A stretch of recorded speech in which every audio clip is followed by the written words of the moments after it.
3. 1, 2, 3, check. Sounds good. Yeah.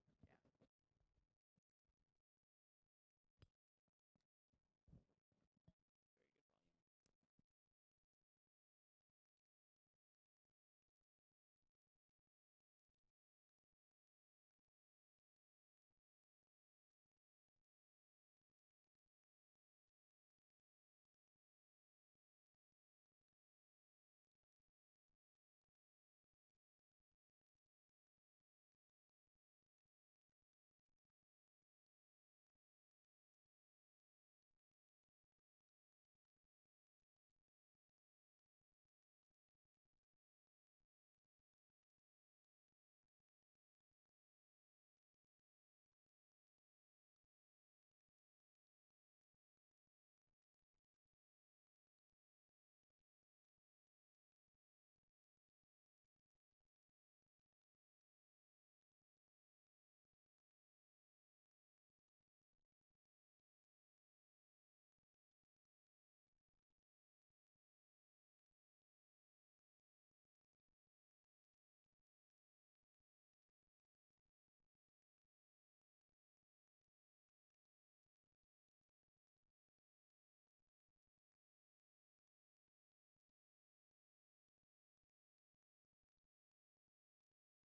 Hey everyone, just give us 2-3 minutes. Our volunteers are about to come inside, and then we'll get started. All right? Thank you very much.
And then that will automatically go to the video that we're talking about.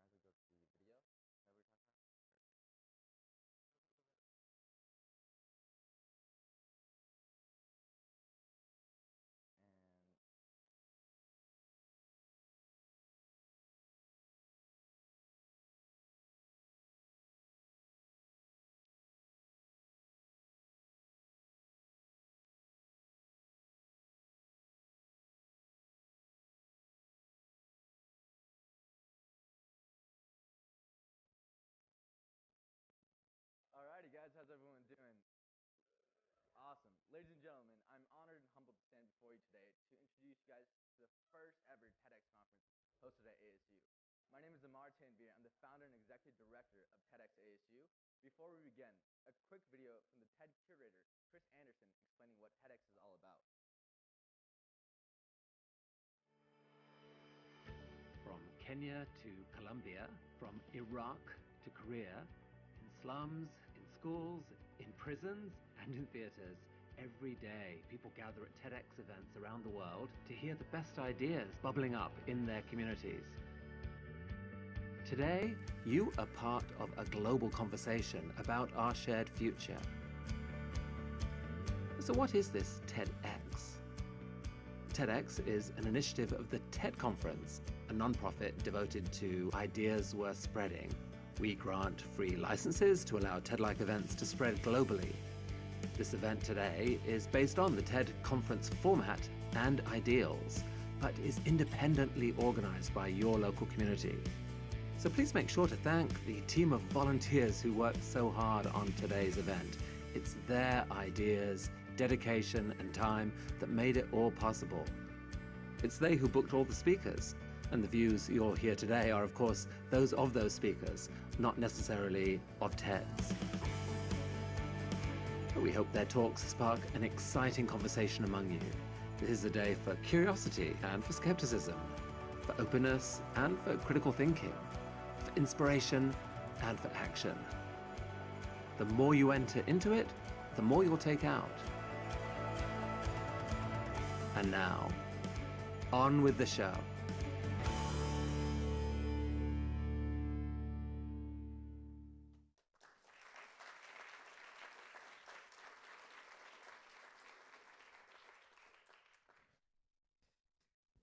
So they always make you say that X is independently organized. I kind of laugh every time I hear that because the first thing that TED gave me after approving my license was a 200-page PDF file full of just rules and regulations. My eyes kind of started to look like that of Bernie Sanders during the debate with Hillary Clinton.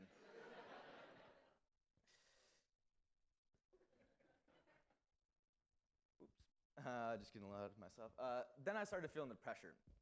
The event page went live on Facebook, and within 2 days, over 300,000 people had seen the event, and I think it was close to 1,000 people that said they were going, and I could only sell 100 tickets. I quickly realized two things, though. First, this initial doubt was normal. I had never done anything like this before. The world of event planning is something completely new to me, and whatever happened with this event, I learned from it. Second, I realized that this is my way and my chance to have an impact about those around me. And that was the motivation that helped push me through.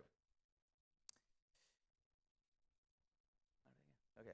I didn't carry on alone, though. This event would not have been possible without the help of so many people. As you could guess, my experience in molecular biology doesn't really help me in event planning. The world of marketing, design, even just like reaching out and getting speakers was completely new to me. This event would not have been possible without the help of my team.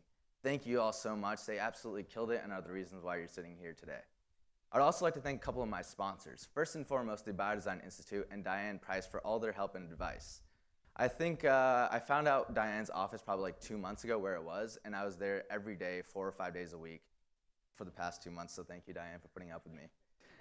And second, I'd like to thank the undergraduate student government and the College of Liberal Arts and Sciences for their support and donations.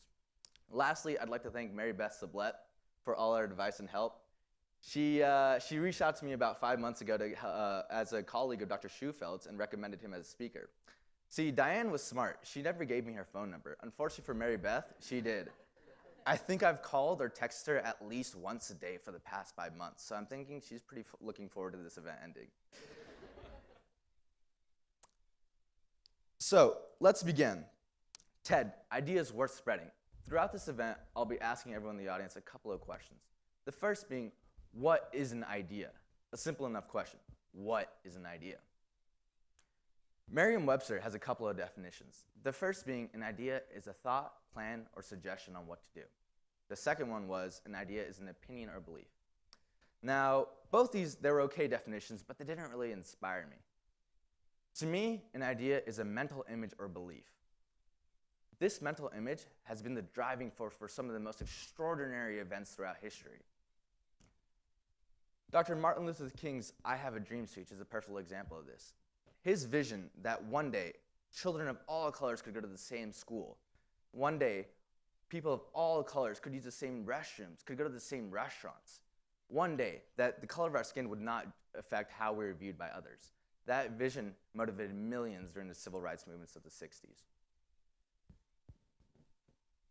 This vision can also be used to make science appealing to the masses. Elon Musk's vision for Tesla has the world redefining what it means to be an automobile, and we have driverless cars on the road now thanks to him. His vision for a space colony on Mars has led to the formation of the first reusable rocket. He is so inspiring that both the director of Iron Man and Robert Downey Jr. have said that he's the real-life inspiration for Tony Stark, a character who motivates millions and millions of children who want to be cool through science. This mental image can be used to reshape the most powerful business in the world currently. Steve Jobs' vision for Apple. He one day wanted to see everyday people have ready access to powerful technology. Nowadays, everywhere you look, people either have a personal computer in front of them, or a smartphone in hand, or even both. What is one thing that all three of these people had in common? Dr. King, Dr. Musk, oh, not Dr. Musk, well, he is a PhD, so Dr. Musk, and Steve Jobs, all have in common. They had an idea, and they embraced it and used it to change the world. They had a vision of what they wanted to accomplish and made that their life's vision, thus becoming outliers. This event has the theme Outliers Embracing Your Vision. When I first started college, I was just mainly going through college, just taking classes really, and I wasn't even really engaged in them because I thought they were just another hoop I had to jump through to get to medical school. That all changed rather quickly during my junior year when I met one of my first mentors, Dr. Jorge Reyes del Valle, in my microbiology class. Now there was an amazing man. He always came to class full of energy, always came to class and encouraged students to think critically and ask questions. He even once managed to make an analogy between a white blood cell attacking a virus and finding a girlfriend in college. Unfortunately for me, I didn't understand either concept. He tried. More importantly for me, he introduced me to one of my life's greatest passions, the field of virology. He even brought me into his lab as a research assistant and showed me how to make my own virus. Think about that for a second. This man showed me how to make a virus. Now, this just might be because I'm a nerd, but that is so freaking awesome. When I was in high school, I knew people did research in college, but I had no idea what they did, and I never in my wildest dreams imagined I'd be doing the kind of work that I did.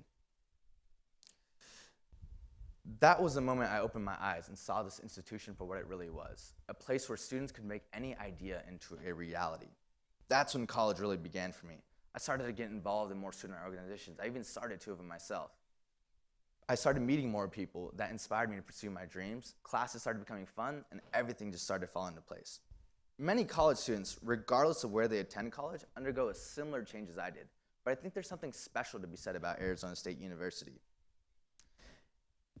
In the ASU charter, the president of this institution, Dr. Michael Crow, states that ASU is a comprehensive public university, measured not by whom it excludes, but rather whom it includes and how this succeeds. Not only is ASU the model for the new American university, it is also the largest public university in America. Initially, with this large of a student population, people think the quality would have to be sacrificed, but that is not the case here. I'm sure you've all seen some sort of advertisement or another, but ASU is currently #1 in innovation, beating both Stanford and MIT. We have some of the best schools here, whether that be in engineering, science, journalism, you name it. With this event, I had 2 goals in mind. The first being to showcase the world that the ASU is a leader in higher education. This is a serious institution producing some of the brightest people in the world and ranking amongst the top producers of Fulbright scholars in the world.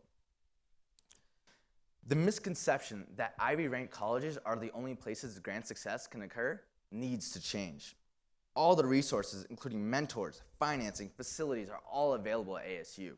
All a student needs to bring is their eagerness to learn and passion to make their ideas come to life. The mentors I mentioned earlier, these people are faculty, advisors, professors, and even fellow students. They're an essential part of the university and perhaps one of the most important factors required to prepare students for the real world. Mentors teach, give advice, develop, and expand students' horizons. Today, I wanted to share some of these mentors with you. So this event is divided up in 3 sessions. Don't worry, we divided an entire session just for food and socializing. The first session will have talks related to mostly science, while the second session will have talks related to education and society.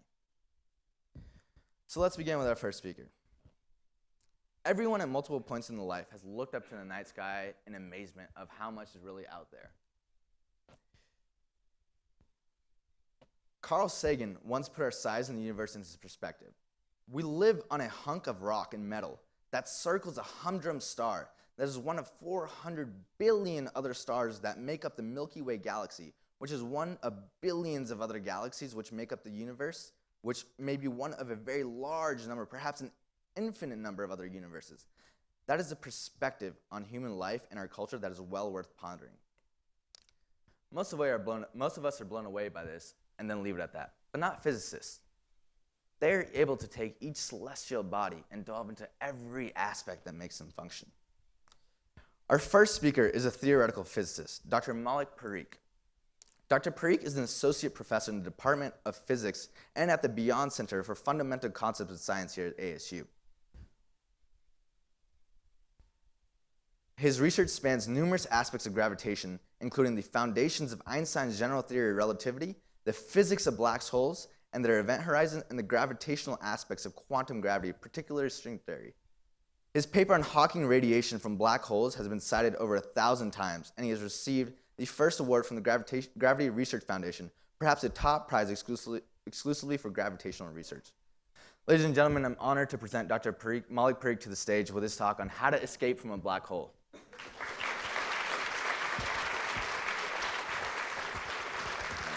Oh, let me switch to his talk real quick. Sorry, real quick, we're gonna switch to his talk. Oh, yes.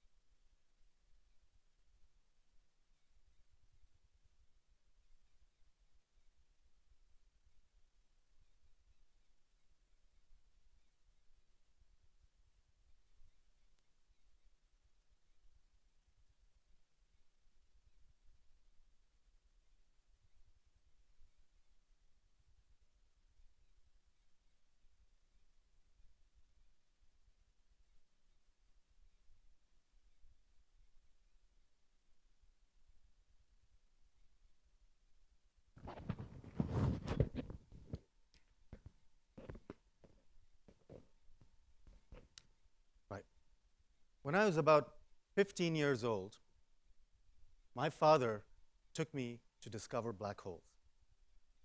He took me to a public lecture by Chandrasekhar, the great astrophysicist and Nobel laureate, and the lecture made a strong impression on me. I still remember two things about that talk. First, that Chandrasekhar spoke with exceptional eloquence and great clarity. And second, that I didn't understand a word of his talk. In the years since, physics has made great progress, but one thing has remained constant. We still do not truly understand black holes. And that's a shame, because black holes, you see, are the key to unlocking the deepest origins of space and time.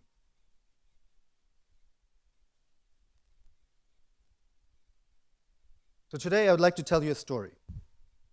It is a story of a puzzle, the notorious black hole information puzzle.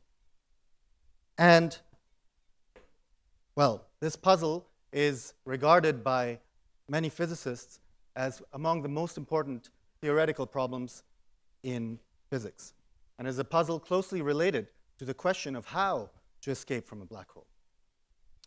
But I have to warn you that my story has no ending, because you see, the puzzle itself remains unsolved. So, among all the sweeping claims in physics, there's one which is particularly striking. The past determines the future. What physics says is that not only does the past determine the future, but it does so uniquely. Every distinct past corresponds to a distinct future. If you change the past ever so slightly, you will change the future. So, one past, one future, different past, different future. Or, if you like to think of the universe as a giant computer, then input, output. This matching of past with the future is what gives physics its great power.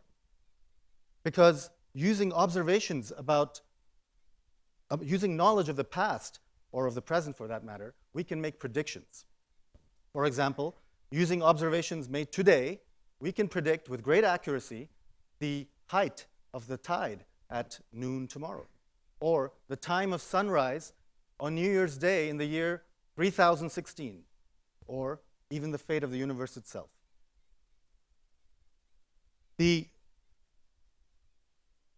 mathematician Laplace put it very nicely.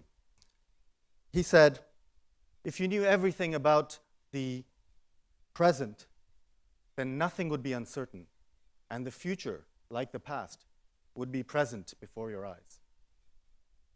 Do you really believe you had a choice coming to this talk? Your presence here was determined before you were even born. It's important to recognize that this trust in this predictability of physics underlies all our use of technology. For example, we drive our cars, we microwave our food, we board our airplanes, we do all this and more with great confidence because we know that if we press this button, we'll get that output, that result, input, output. So, well, what do black holes have to do with all this? Well, before we get into that, I would like to tell you a little bit about what a black hole actually is. In the popular imagination, black holes loom as some sinister objects lurking in the deep of space. They're kind of like the great white sharks of space, eating everything. But for all their terror and mystery, the basic essential idea behind black holes is fairly simple to understand. If you throw something up, it comes back down. That's gravity. If you throw something up faster, I probably shouldn't do that with this laser pointer, it'll go up higher before coming back down. But if you throw something up really fast, it won't come back down at all. At that speed, it'll escape the gravitational pull of the object, of the Earth in this case. That speed is known as the escape velocity, and for the Earth, it's about 40,000 kilometers per hour. That's 11 kilometers per second, roughly the speed of Superman. So if you fire a rocket at that speed and you go up, then the Earth's gravity is not strong enough to pull you back down. Okay? Right, so what is a black hole? Well, a black hole is then simply an object whose gravitational pull is so strong that its escape velocity is the speed of light. That's a zippy 300,000 kilometers per second. So if anything with that kind of escape velocity is a black hole, right? And if, according to Einstein's theory of special relativity, nothing travels faster than light. So if light itself isn't speedy enough to escape, then neither is anything else. And so the object becomes inescapable, like a bottomless hole from which there's no return. And also, if light can't escape from it, then we can't see it, so it appears black, hence black hole. That's all there is to it. So,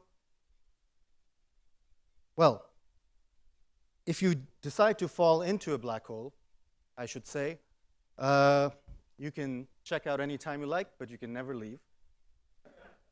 A gruesome death awaits you. For lying in wait at the heart of every black hole is a singularity, a place where gravity becomes infinitely strong. As you approach close to the singularity, you'll be painfully dismembered. So it's not a good way to go. So, well, incidentally, black holes do not have to be very big. You can actually take any object and crush it down so that its gravitational pull its escape velocity becomes that of the speed of light. So for example, you could take the Earth and compress it until it became the size of a marble, and then it would be a black hole Earth. In nature, black holes are not formed this way. They are typically formed out of the death state, or they're basically the corpses of very heavy stars, heavier than our sun. But in principle, in our labs, for example, we could create even microscopic black holes. You could take anything and compress it down, and you would get a black hole. Okay? All right, so what about their shape? Oops. So black holes can be either spinning or not spinning. And the not spinning ones all look like this. They are spheres. They are perfect spheres. They're the most spherical objects in the entire universe. They come in no other shape. They do. Okay? So every black hole looks only like this. Now, the only thing that can vary is the diameter of the sphere, which in turn depends on the mass, which you can think of as the weight, if you like. So imagine a nightmarish world where the only thing that defines you is your weight. And so that you would be indistinguishable, literally indistinguishable from all those faceless others who have the same weight as you. That would be a society of black holes. All right, so what does this have to do with, now I've given you a sense of what black holes are, so what does this have to do with the question I asked earlier about the predictability of physics? Well, consider what we know. We know that the only thing that characterizes this black hole is its mass. This leads us to think of an experiment. Imagine that we have this pink elephant that bravely, valiantly, in the name of science, leaps into the black hole. And then this green elephant that does the same thing. Now you'll see that after the elephants have fallen into the black hole is still just a perfect sphere. Its mass has increased by one elephant, but it's otherwise identical. So now we have a problem. We have two distinct paths, one with an infalling pink elephant and one with an infalling green elephant, that seem to lead to the same final state of a black hole that has gained one elephant in mass. Fortunately, if we are to look inside the black holes, we would see that they'd look different from inside. So, for example, either when there's a pink elephant falling in, you would see that inside there's a pink elephant. And similarly, when you have a green elephant, you'd find that inside the black hole there's a green elephant. So here, again, there's no problem. There's a match between past and future, in which distinct pasts correspond to distinct futures. But all this changed in 1974.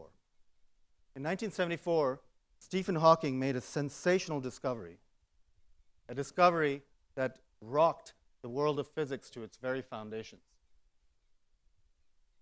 What Hawking found was that there was, in fact, a way to get out of black holes.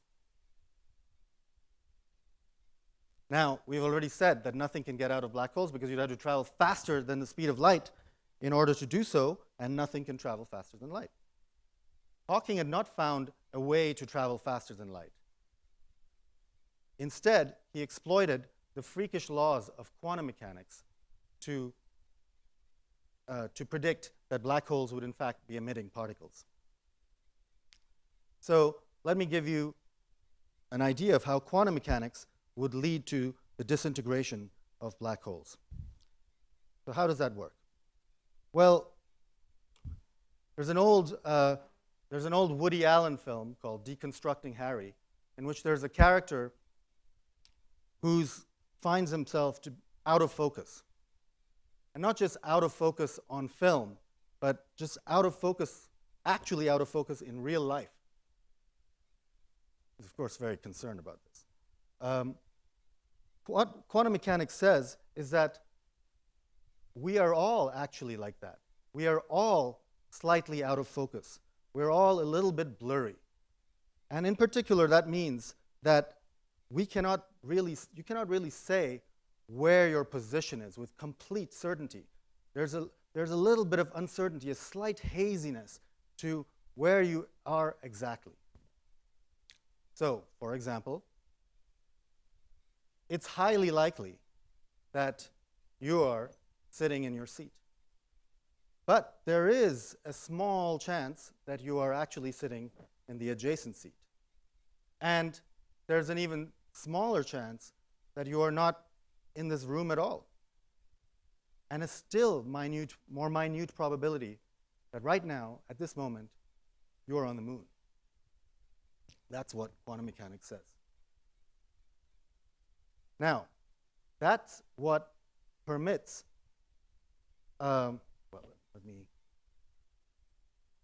for example, here we have a house, and here is the probability of distribution of the location of this woman here. And you can see that most likely she's inside a room, as she thinks she is. But there is a small chance, denoted here by the tail of this curve, that she's in fact outside her house. Now, that leads to a phenomenon called tunneling, by which objects can pass through walls by just spontaneously materializing outside. There's a chance she's here, but suddenly you could find her right here. So says quantum mechanics. Now, some of you may have noticed from past experience that you don't usually walk through walls. And that's true. On macroscopic scales, for human beings, the odds of doing that are so tiny that that's unlikely to ever happen to you even during the entire lifetime of the universe. That's not likely to happen to you even once, that you would go through even the most paper-thin wall. But smaller particles tunnel all the time. And in work that I did with my doctoral advisor, I found that Hawking radiation, those escaping particles that Hawking predicted, are actually a stream of particles that tunnel out of the black hole. So what happens is, these particles use their intrinsic blurriness. These particles use their intrinsic blurriness to pop up spontaneously on the outside of black holes. So they could be just inside, but then they could materialize just outside. So as a result, black holes leak a steady stream of particles. And as this mist of particles escapes, the black hole loses energy and therefore mass by E equals mc squared, and eventually disappears. So the black holes can actually evaporate in a mist of particles. So far from being these ever-growing, ever-fattening brutes, they are actually, they don't get love and care, they will evaporate in a puff of Hawking radiation. So this was surprising enough, but Hawking found something else, something deeply disturbing. He found that the outgoing radiation, the outgoing Hawking particles, do not carry any information about what was inside the black hole. They're featureless. And that's terrible, because that means that whatever information that was inside the black hole will be lost once the black hole evaporates. And as we saw, the preservation of information, the unique matching of past and future is essential to physics. For 40 years, physicists have wrestled with this problem. Some have searched for signs in the Hawking radiation, for little subtle clues, subtle information about what was in there, in the Hawking, what was the content of the black hole, and they have found nothing so far. Others have resigned themselves to accept that black holes destroy the link between past and future. String theory, our best theory of quantum gravity, gives indirect evidence that black holes do preserve information. But how they do so, we don't know. So, this is a mystery that is yet unsolved, and I hope that perhaps somebody here will be inspired to solve it one. Thank you.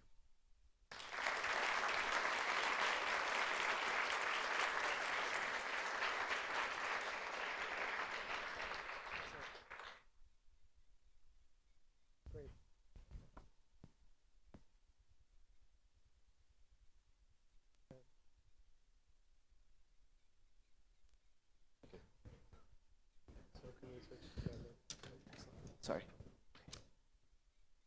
Do you have a microphone? Oh yeah, I swear. I hit that. That was. Hey, Aditya. Adit. I need your next speaker. Oh, she's right there. She's right there. Yeah. Let's go back, man.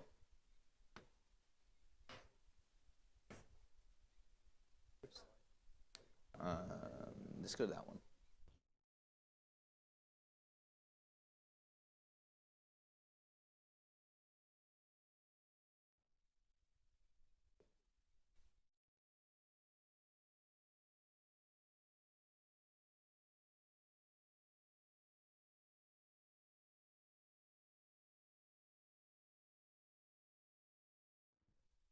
Wow, I got my first speaker out of the way. That's a relief. Thank you so much, Dr. Parikh, for that fascinating talk. I hold many different professions in high regard, but as a scientist, I got to tip off my hat to physicists and mathematicians. They say everything in biology can be explained by chemistry, and everything in chemistry can be explained by physics, and everything in physics can be explained by math, and everything in math no one has been able to explain to me thus far. So we started off with the largest thing I could think of, space. With these first 4 speakers, you'll notice a trend. The size of the object that's being discussed keeps shrinking. So from space, we'll zoom in all the way to the human brain. Our second speaker this morning is Dr. Athena Aktipis. Dr. Aktipis is an assistant professor in the psychology department at Arizona State University, collaborative researcher at the Biodesign Institute, co-director of the Human Generosity Project. She studies cooperation across life, from human sharing to the evolution of multicellularity. From cells to societies, several general principles arise again and again that facilitate cooperation, including helping one another in times of need. Her research integrates laboratory studies of human behavior, computational modeling, and fieldwork at sites around the world to explore the fundamental questions about the nature of cooperation. Drawing from her work as part of the Human Generosity Project, Dr. Aktipis addresses the question of whether or not we help one another out of the goodness of our hearts or because we expect to get something in return. Ladies and gentlemen, I present to you Dr. Athena Aktipis with her talk, Do You Believe in Generosity?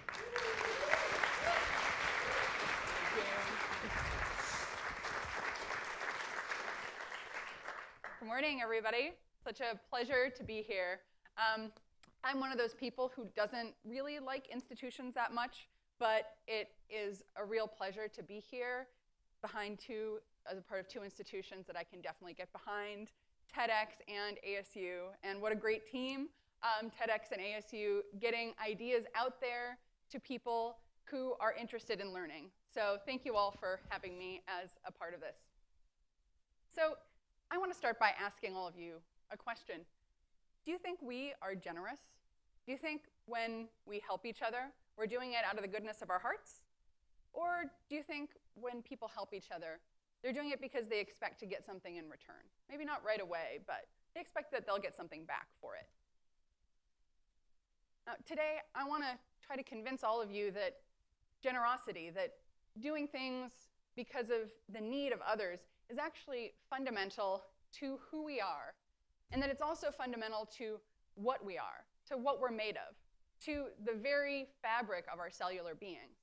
And generosity can not just help us understand ourselves as social entities, but also as biological entities. So I'm going to start with the definition. Generosity is giving that is considerate of the needs of others. So this definition of generosity precludes you can't expect to get paid back if you're truly being generous under this definition of generosity. You're being generous because you see that others have needs and that you're able to help. One great example, of course, is parents taking care of children. When we take care of our children, we don't do it because we expect to get something back. In fact, we're usually pretty sure that they're not going to appreciate it at all. But we do it because we see the need, we love them, we care for them. And this parenting, parent caretaking, and in general taking care of our kin and those around us is an example of helping based on need. It's what we call a need-based transfer. And need-based transfers are instances of sharing, cooperation, of helping, where individuals give based on the need of others. And we see across many societies and in many different contexts that need-based transfers are often characterized by these two criteria. So in a system of generosity, like need-based transfers, individuals ask only when they're in need, and they give if they're asked and able. Now, these conditions don't always apply, and if you recall the last slide of the parent and offspring, we know that children often ask even when they're not in need. But as an overall rule, when we look at need-based transfers, they tend to fit this pattern of asking when you're in need and giving if you're asked and you're able to help. Another important part of need-based transfers is that they're given without an expectation of return. Now, this doesn't mean that it won't, in the end, be good for you somehow, because it may very well be. But the reason for doing it, the motivation inside the individual, is not that they're expecting to get something back. Rather, the motivation is that they see a need and they're responding to it.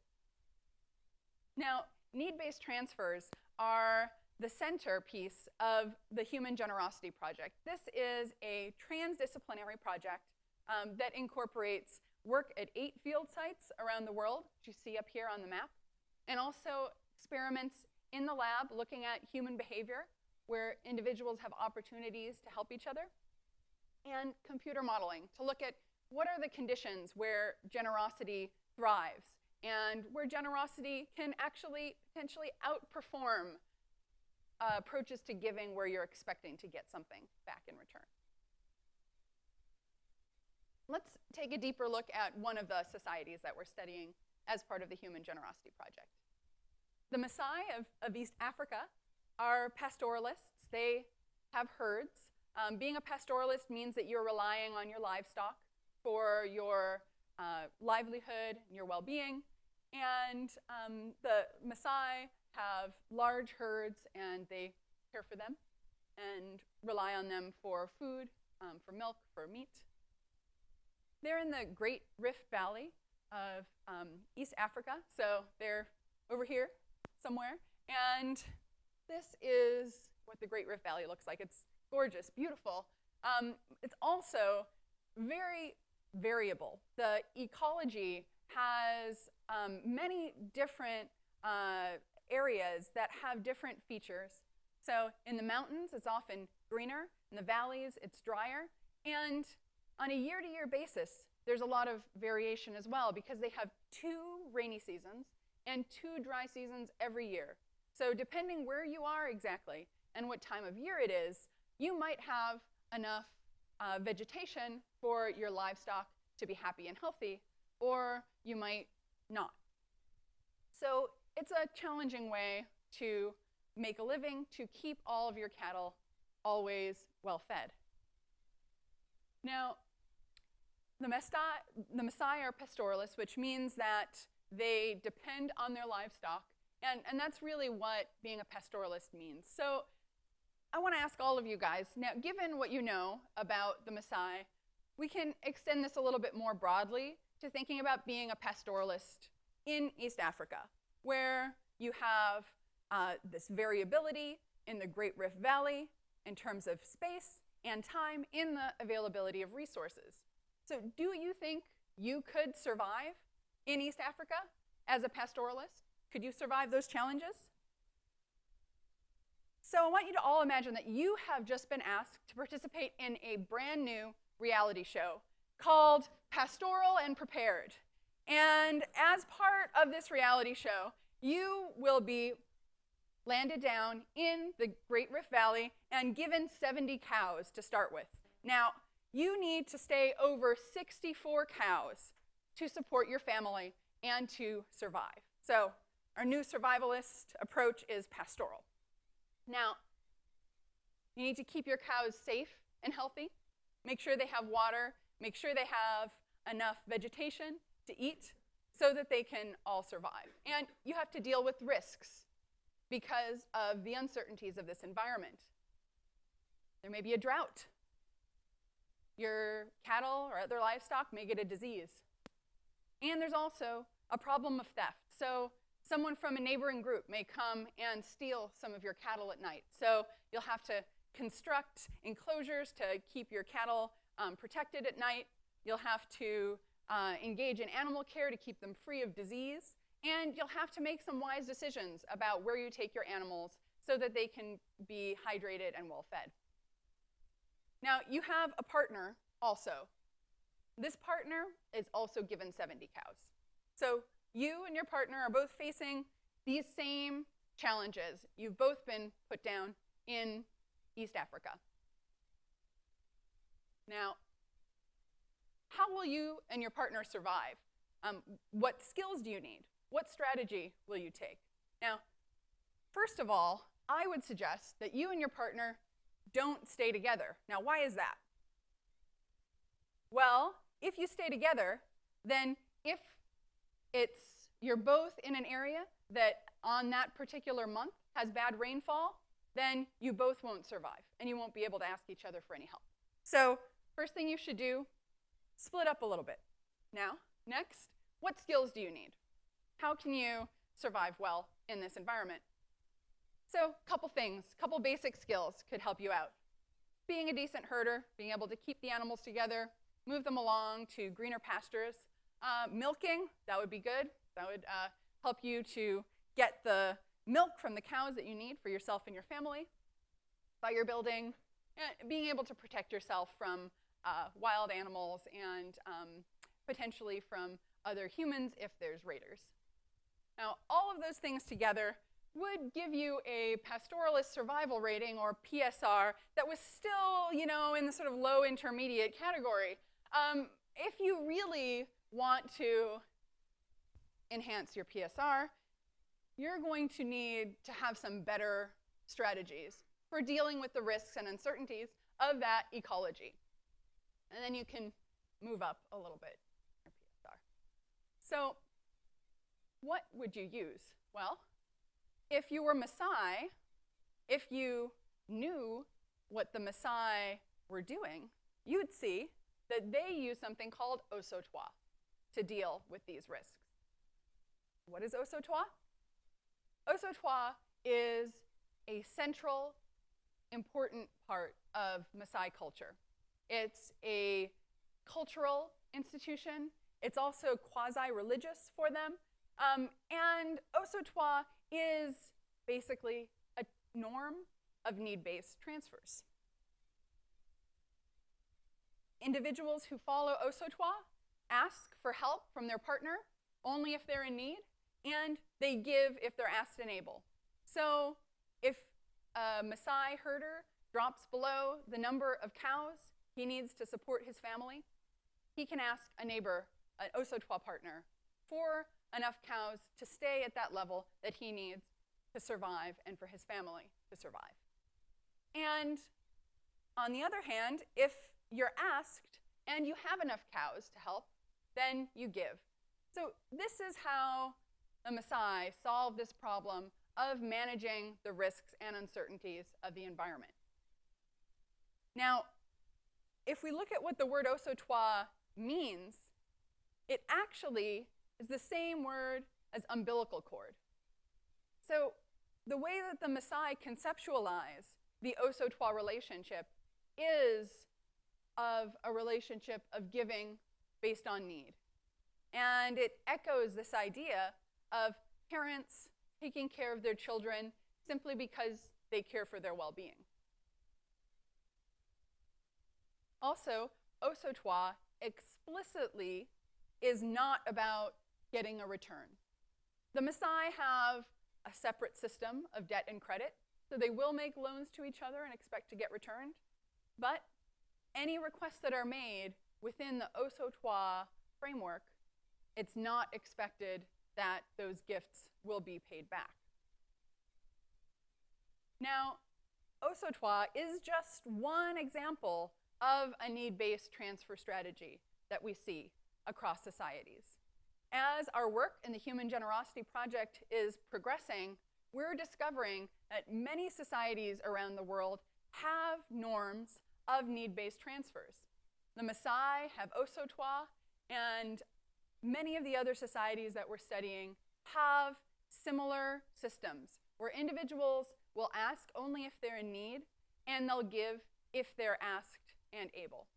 So need-based transfers go by many different names, but we do see these similarities across cultures. Now, I've told you a little bit about need-based transfers in the context of pastoralism. Some of the other societies that we're looking at are hunter-gatherers. So they are basically on a day-to-day basis going out and gathering food and hunting and sharing. But what about large-scale societies and market-driven societies? Do we see need-based transfers operating there? And do these need-based transfer norms like Osotwa translate to our modern large-scale market-driven society? Well, we decided to take Osotwa and bring it to New Jersey to see how well undergraduates at Rutgers can take up the norms of Osotwa. So how generous were these Rutgers students in the lab? Well, we had them read about Osotwa, and or not read about Osotwa, or we had them read about need-based transfers among Western ranchers in the American West who also help each other based on need. So there was a sort of culturally familiar version of need-based transfers. There's the Osotwa version of need-based transfers, and then there was a control where they read nothing. And then we had them play a game where they had to manage resources. They had to keep above a certain level in order to be viable, and they had risks and disasters occur occasionally. And then we let them ask a partner for help. And we were interested in whether we would see more need-based giving and less account-keeping, tit-for-tat kind of behavior when people read about Osotwa or when they read about need-based transfers in the American West.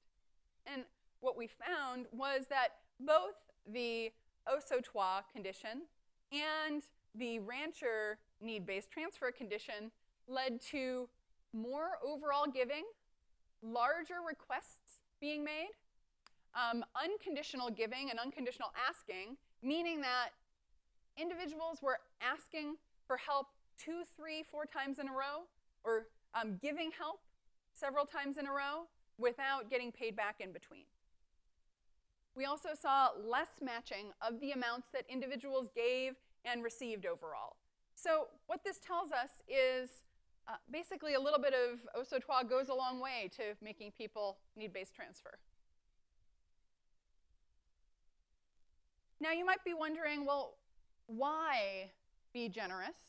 Isn't being generous really, in the end, you're just giving and you're not getting anything back for it? So why would it exist? And evolutionarily speaking, why would it exist if it's just costly, if you're just giving of yourself? Why would that be there? Well, there are a lot of different reasons, but one of those reasons is, of course, the help in managing risks. And we can look in a little bit more depth at this question by constructing computer models of different strategies and see how they perform in different environments. So why are people generous? Well, they're generous because on some level it works, right? Being generous works. Now, what does it do for you? Well, oops, sorry. There we go. So we constructed a model to look at who survives when individuals, agents in the model, are placed in the same kind of world that I just described to you, where you have herds and you have to keep your herds above 64 cattle, and there's drought, there's disease, disasters can occur, and you have a partner, and you can ask that partner for help. So who survives in this? Do the agents that don't share with each other at all survive? Do the agents that are using au sautoir, need-based transfers, survive best? Or do agents that are doing account keeping, where if they give, they expect to get paid back, and if they don't, then they never give again? Well, what we found is that when there were no transfers, that the percentage of herds surviving at 50 years was pretty clearly under 25%. Once you move to using account keeping, so giving loans basically, you get a little bump in survival. So you're around 25% of the herd survive. But if you use a need-based transfer rule, then almost 30% of herds survive. So this is a pretty big survival difference for being more generous. Now, we can ask, well, what happens when you go from just a little bit of risk to a lot of risk? So here we have the safe zone. This is in the green. In the green, there really aren't risks. Shocks, disasters, that doesn't really occur. This is the safe area. No problems in the safe area. Now, once you start moving out into the yellow, there are some risks. The likelihood of a disaster is higher, and the severity of those disasters is higher. And then we have the dead zone. Now, the dead zone is just what it sounds like. The dead zone is a place where no matter what you do, you really won't be able to survive because it's so harsh. The disasters are so frequent and so severe that there really is no hope of surviving there. Now, we can ask, well, what is it that makes individuals able to survive better in this risk zone? What is it that makes some individuals more likely to be outliers in their risk-taking? Well, one way of dealing with risk, as we've seen, is to share, is to help. And we can do that either with expecting a return or generously. So let's look at what happens in a computer model when we increase the severity of the disasters. So when we move from the safe zone into this risk zone, who survives better? So down here, I have the green zone, the yellow zone, and the red zone. You can see in the green zone, herds are surviving for a really, really long time. In the red zone, nobody survives. But the interesting action, of course, is happening in the yellow here, where the individuals that are using need-based transfer strategies have consistently higher likelihood of surviving, or a greater length of survival of their herds, than the individuals that are using account keeping. So here, generosity is paying off in terms of herd survival and allowing these pairs to survive in much riskier environments than they could if they were just giving each other loans and paying them back. Now, this benefit from teaming up and being generous, giving based on need, is not unique to human societies. In fact, it may be important for the evolution of social behavior and cooperation much more generally. If we look across life, we see many examples of need-based transfers. We see vampire bats that feed the most hungry bats. We see social insects who transfer, regurgitate food for their nest mates. And all of these fit with our definition of generosity, that the giving is based on the need of the recipient. Now, generosity is not just for animals. Generosity is also for cells.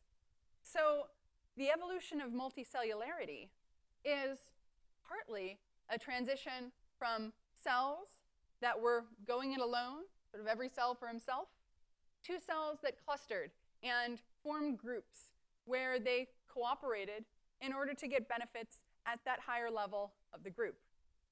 And in fact, when you look at cells, what we see is that multicellular bodies are made of cells that are constantly transferring nutrients and oxygen to each other. And if you imagine for a minute the evolution of multicellularity from single cell to multicellular, initially you have single cells that get everything they need from the environment. And if they don't, then they don't survive. But once you start having clusters of cells, they can manage risk, share some of that risk. And also, once you get to a certain point, you have cells on the inside that can't actually get resources directly from the environment because they can't get there through diffusion. So what this means is in order to get bigger, multicellularity had to evolve need-based transfer systems at the cellular level. Now, to me, what all of this means is that generosity is the basis for complex multicellular life itself. So now when I think about generosity, I don't think just of generosity as a social phenomenon. I think of it as truly a biological phenomenon. Every one of our cells as generous. So really, if you look inside yourself, what you see is generosity times 30 trillion. It's approximately the number of cells that we have in our bodies. All of us sitting here today are generosity incarnate. Thank you.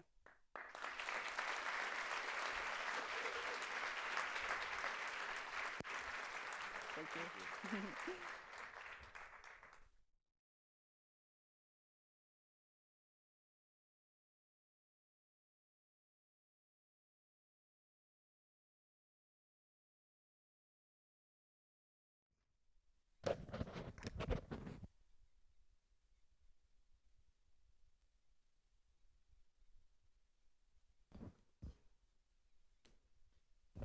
Thank you, Dr. Artipis, for that talk. I love the field of psychology because it is a science that everyone can understand on a basic human level. All of our actions can be explained through psychology. One of the most important traits a mentor must have is the ability to reach out actively and help students without expecting anything in return. Everyone gets so busy working on their various goals, it's easy to forget about the people around you. I've always said a true friend is someone who not only tries to move themselves forward in life, but actively tries to help others move forward too. Mentors such as Dr. Reyes or my new research professor, Dr. Brenda Hogue, they've already established themselves in their various fields and now simply help students out of the kindness of their hearts. Warren Buffett once said, if you're the luckiest 1% of humanity, you owe it to the rest of humanity to think about the other 99%. The only way we as a society can move forward together is if we actively try to help each other move forward.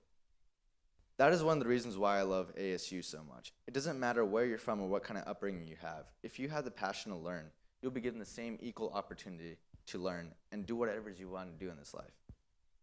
On that note, we'll be taking a short 5-minute breaks for everyone to stretch, use the facilities, and get to know the people around you just for a little bit. We'll be right back at 11:20.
Good? Yeah? Yeah, cool. Alrighty, it looks like most people are back in the seats now, so let's begin the second half of this first session. Now that we covered the human brain, we're going to zoom in just a little bit more onto individual cells.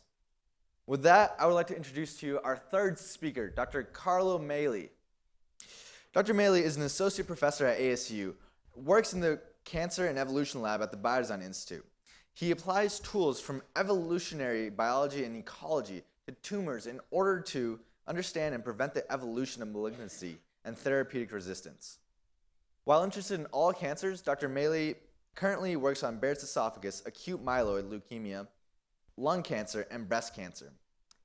In this work, his team measures the rate of evolution of these tumors to predict which patients will develop malignancy and succumb to the disease. He is also working on novel approaches to prevent the evolution of resistance and transform the cancer from an acute disease to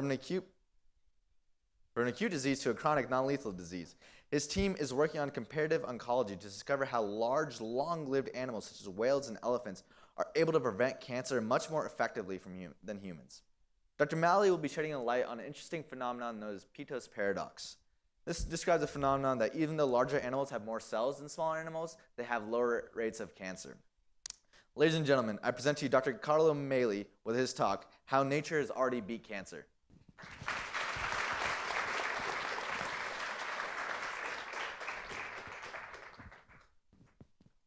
Thank you. It's a real pleasure to be here. I'm here to tell you today that nature has beat cancer 12 times. Now, I'm at the Biodesign Institute. I know, gobstopping, right? I'm at the Biodesign Institute, and the whole idea behind the Biodesign Institute is to look into the designs that have evolved in nature and use those designs to solve real-world problems. And this is an example of that. Now, these guys have solved the cancer problem. An elephant is 100 times larger than a human, has 100 times more cells than a human, and yet gets less cancer than a human. I want to take you through this problem in cancer biology called Peto's paradox that Amar just mentioned by telling you about these fictional creatures called Fwumpao. Right? These little guys, Fwumpao, they don't get much cancer.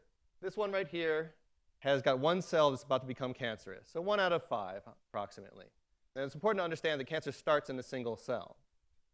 Now, the Fwumpao have a sister species called the Megafwumpao. The Megafwumpao have 10 times more cells than the little guys. But otherwise, their biology is identical. So the Megafwumpao have a problem because they have 10 times more cells. They have the same probability per cell of getting cancer. And so pretty much every individual Megafwumpao is going to get cancer. In fact, it's more likely to get multiple cancers. It's a big problem for the Megafwumpao. They've grown big, and in nature, we've independently seen the evolution of large organisms 12 times. So there's been 12 different cases where evolution has solved the cancer problem. Because to grow so large, you have to find some way of suppressing cancer long enough to reproduce. Now, there's very good reason to grow large. It gets you more sex. There's another good reason. You don't get eaten as often. Right? So this is the reason why organisms tend to grow large, evolve to be large over time, but that brings this problem of cancer vulnerability with all those extra cells. And so they also have to evolve better ways of suppressing cancer. So the evolution of large body size and cancer suppression have gone hand in glove. Now, why should we care about cancer suppression in large organisms like elephants? And the short answer is because it's so hard to cure cancer. And to understand that, I need to take you down into the world of a tumor. It turns out that a tumor is a microcosm of evolution. Inside a tumor, we have billions to trillions of cells that are mutating like crazy. And some of those mutations, if they give the cell an advantage over the other cells, if it can divide faster or survive better, that mutant cell will start spreading in the tumor. And so you get evolution down at that cellular level that's driving this whole process of getting cancer. And eventually, in some people, in some organisms, will lead to a malignancy that may kill them. Now, this evolutionary process that's happening down at the cell level is also the reason we've had such a hard time curing cancer. So when a patient goes to the doctor because they're feeling sick and it turns out they have cancer, they have these billions to trillions of cells in their tumor, hundreds of thousands of mutations, and just by bad luck, some of those mutations can make a cell resistant to our chemotherapy. So when we apply the chemotherapy to a cancer patient, we kill most of the cells. It's just like spraying a field with pesticide. You kill most of the pests in the field, but you leave behind the pests that are resistant to your poison. And then you get an outbreak of pests that can no longer be controlled by your poison. The same thing happens in the oncology clinic. We apply chemotherapy to a tumor, we kill most of the cells, but we leave behind some cells that, just by bad luck, have mutations that make them resistant to our chemotherapy. And then the tumor regrows from those resistant cells, the tumor comes back, and now it no longer responds to that drug. That's the basic explanation for why we've had such difficulty curing cancer. And that explanation applies to every single drug that's been developed for cancer biology, for cancer therapy. Every drug selects for resistance. So cancer is an adaptive enemy. We're fighting the power of evolution when we fight cancer. And that's what led to a phone call from these guys. So the Naval War College has a strategic studies group that convenes every year to try to address and solve the pressing problems of the US Navy. And one of those pressing problems is that our enemies adapt to whatever we do, right? True in general, in warfare and military, our enemies adapt. So they called me, for some strange reason, but that reason was because I think about how do we deal with an adaptive enemy, that is cancer, and what can we learn from that? And this led to one of the embarrassing moments of my life. So I'm there, there's a U-shaped table, the military brass is around the table, the admiral of the War College starts introducing them. There's captain, captain, commander, captain, captain, captain. And I'm sort of used to thinking about rank in the Army, where captain ranks somewhere below major and a little bit above lieutenant. And suddenly I realized, well, wait a minute, these are captains of ships. They have thousands of people under them that depend on them, and I'm standing in front of them. It took me a moment to recover from that, but when I did, I told them three things. You can do three things with an adaptive enemy. One, you can change the incentives on that enemy to make them into a friend or at least a neutral party. Two, you can try to contain them. That was the whole premise of the Cold War strategy. Or third, you can try to slow them down so they can't adapt so quickly to what you do. And that's a key to cancer. Because in cancer, in many cases, the first mutation that starts that cancerous process happens 50 to 60 years before you feel sick enough to go to the doctor. It's happening throughout our lives, 50 to 60 years. Well, the implication of that is if we slowed that process just by a factor of 2, if we could double the time it takes to get cancer, then it would take 100 to 120 years to get cancer, and we wouldn't start feeling sick until we were well into the 2nd century of our lives. That's where we're going. So the way we're trying to adjust this in my lab is with aspirin. So the epidemiologists have told us that aspirin often seems to help prevent cancer. Now, aspirin is an anti-inflammatory drug. It reduces inflammation, and we think that's important because often inflammation drives cancer. But we don't know exactly how. So we study Barrett's esophagus. It's one of the tumors we study. It's a pre-cancerous tumor. It hasn't yet become malignant or life-threatening. Doesn't always do so. And we have a cohort of patients in Seattle that we've been following. And in that cohort, there are some patients that change their use of aspirin, usually because for heart disease, right? So we're just observing what happens. And we were able to use these observations of the patients over time and sample their tumors. What we found is the people that went on aspirin, the mutation rate inside their tumor dropped by an order of magnitude, 10 times slower mutation rate in the people that started taking cancer. That's one of the ways that we're trying to approach it, to try to slow down this process by reducing the mutation rate. How have elephants done it? Well, our collaborator in Utah, Josh Schiffman, in his lab, what they found was when you take elephant cells and apply a little bit of radiation or some chemical mutagen, those elephant cells, rather than getting their DNA damaged and causing a mutation, they just kill the cells like that. The elephant cells are extremely sensitive to the DNA damage, and they kill themselves. It's a cell suicide process called apoptosis. So this is another way of reducing the mutation rate. Just kill every cell that gets a mutation.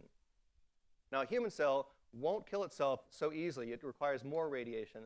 or more DNA damage for a human cell to commit suicide. In a mouse cell, they don't care if they get DNA damage. They're going to get picked off by a predator within a few months. They better just reproduce as fast as they can. Okay. So the mechanism that nature has discovered for preventing cancer in elephants seems to be through apoptosis, the cell suicide mechanism. Now, how do elephant cells do this? Well, they do it through a gene called P53. P53 is the most important tumor suppressor gene we know of. In humans, we have 2 copies of it, one from your mother and one from your father. Elephants have 40 copies. That's only a discovery my student Aaliyah Collin made a number of years ago. Sorry. So elephants suppress cancer. This is the first time we've been able to answer Peto's paradox. Elephants suppress cancer by this cell suicide mechanism. But there have been 12 independent times that large body size has evolved in mammals. Rhinoceroses also must have a solution to preventing cancer. They're huge animals. So do hippopotamuses. Giraffes also suppress cancer. They're very large animals. They've evolved this large body size completely independently of those other animals. Water buffalo, Indian bison,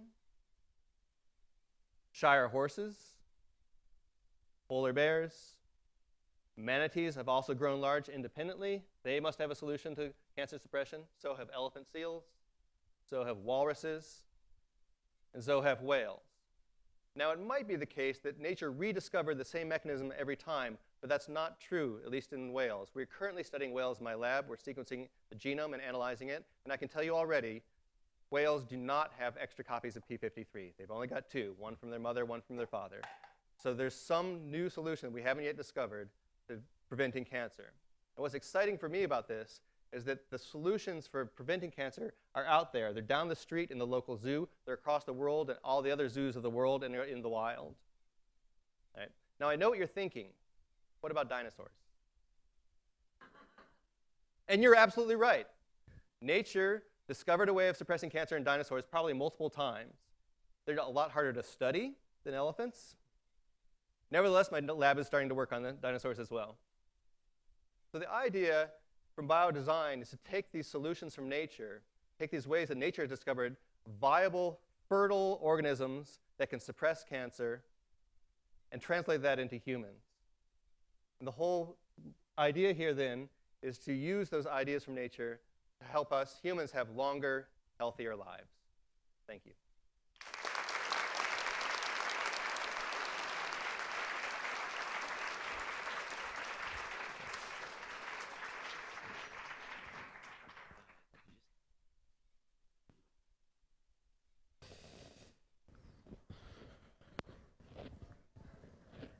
So Dr. Maley mentioned that he was used to do strategic work for the Navy.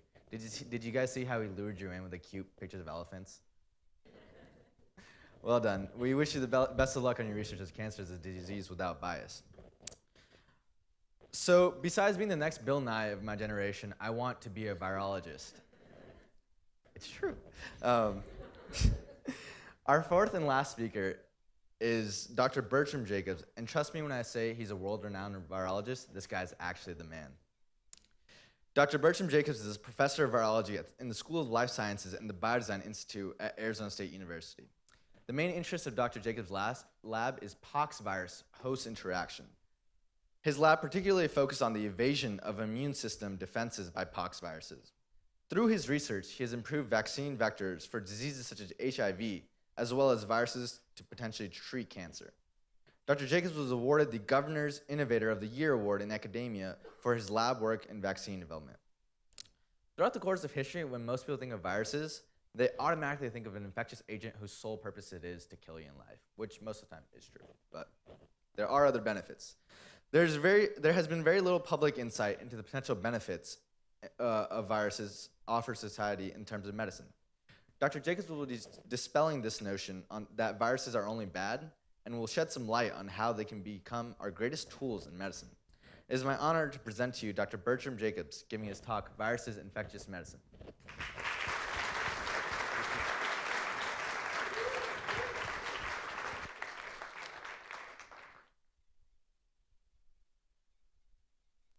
So we work on viruses in my lab.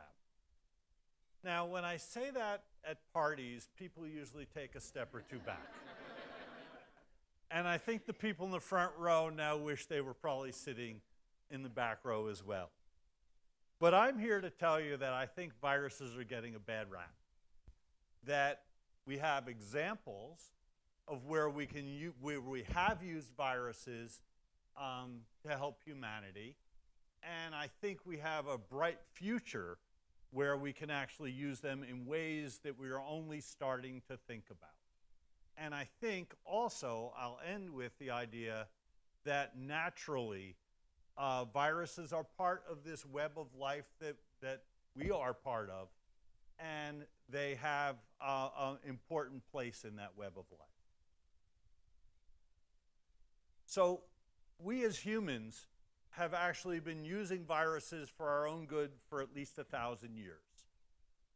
This is a woodcut from 10th century China of a Chinese physician giving this patient a mild case of smallpox so that the patient would become immune to the smallpox, and if they came in contact with live smallpox, would survive. I want to take a few minutes to describe the procedure. So what they did is took scabs from people that are survived smallpox. They took pustules from cases that had but a few pustules, and these pointed, round, red and glossy, full of greenish-yellow pus that became thick.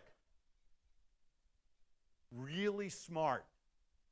It turns out that the most lethal form of smallpox is called blackpox, where you get hemorrhaging into the pox. And they knew to stay away from that because that was the nastiest form of smallpox. They then take the scabs, and the scabs could be used if they were 1 month old in spring or autumn, but in hot weathers, those scabs that have fallen could be used after 15 or 20 days. In winter, they had to wait for 40 to 50 days. So what they were doing was letting the virus decay, letting the virus become inactivated, and they knew that in winter they had to let that go a longer time because it was cold weather, but in summer they could use it much earlier. Really incredibly brilliant. Take 8 grains of desiccated scabs, 2 grains of Uvularia grandiflora. Uvularia grandiflora is bellwort. We don't know why they used bellwort. Have no idea. Could be an adjuvant to stimulate the immune system. Could have antivirals to prevent complications. We simply don't know. Pound them together in a clean earthen mortar. Select lucky and eschew unlucky days for implanting. Employ for the operation a silver tube curved at the point. The silver tube curved at the point. Blow the prepared matter in the right nostril in the case of a boy and into the left nostril in the case of girls. 6 days later, you get a fever, the people get sick, and then most people get better. Not 1 in 10, not 1 in 100 that does not recover. So about a 1 to 10% complication rate from this immunization. Of course, the complication was that you died of smallpox. But it was worth it, because if smallpox swept through a village, 40 to 50% of people would die. And so even though this was a great risk, it was worth it. And this is the basis of immunizations that we've been doing for the last 1,000 years. But I want to suggest that maybe we can use viruses for something else. Maybe we can use viruses as little machines, which is what they are, that can go into our bodies and perhaps repair things. This is not a new idea. First idea came in 1966 with the movie The Fantastic Voyage. So for those of you who weren't born yet in 1966, The Fantastic Voyage was a movie where a scientist has a blood clot in the brain. And so what they do is they shrink down a submarine and shrink down a crew and inject the submarine and the crew into the vein of this person, and the submarine goes to the brain, and they use a laser to break the cloud. Fantastic idea. And for those of you who think that maybe viruses aren't, like, we couldn't use viruses to do something like that, this is an image of a bacteriophage. This image is blown up about 10 million times. And so this thing is actually 10 million times smaller than what you're seeing on the screen. And I dare anybody in this building to make a more sophisticated lunar landing module. And to show you how it works, these long legs give a soft landing onto the surface of the bacteria in this case. Then the module descends, and then you get a drill that actually starts drilling a hole into the membrane of the bacteria. And if just thinking about this as a drill isn't great enough, it turns out that the tip of the drill has a single molecule of iron on it. So this is an iron tip drill. And once you drill all the way in, then you can inject the viral DNA and take over the cell. So can we use viruses as little machines to do things that we want them to do? So our first look at this was to do a search and destroy mission to see, could we make viruses that can kill cancer? And there are a lot of people doing this in a lot of different ways. I'm going to just show you an example of one of the things that we did. We took a mouse and we implanted human tumor tissue on both sides of the mouse. This is human melanoma, skin cancer. And in the right-hand tumor, we injected our virus machine. And the virus machine was a genetically modified virus. We use vaccinia virus. And this is what you get if you use a low dose of virus. On the right-hand side, we completely got rid of the tumor. Now, this is a destroy mission. It's not a search and destroy mission because we've injected the virus right into the tumor. But if we go into the right-hand tumor with a larger amount of virus, we can actually get rid of both tumors. So the virus can spread from one tumor to the other and destroy the second tumor. Now, it's really easy to cure cancer in mice. Curing cancer in humans, as we just heard about, is a whole lot more difficult. But I think what we're going to be seeing is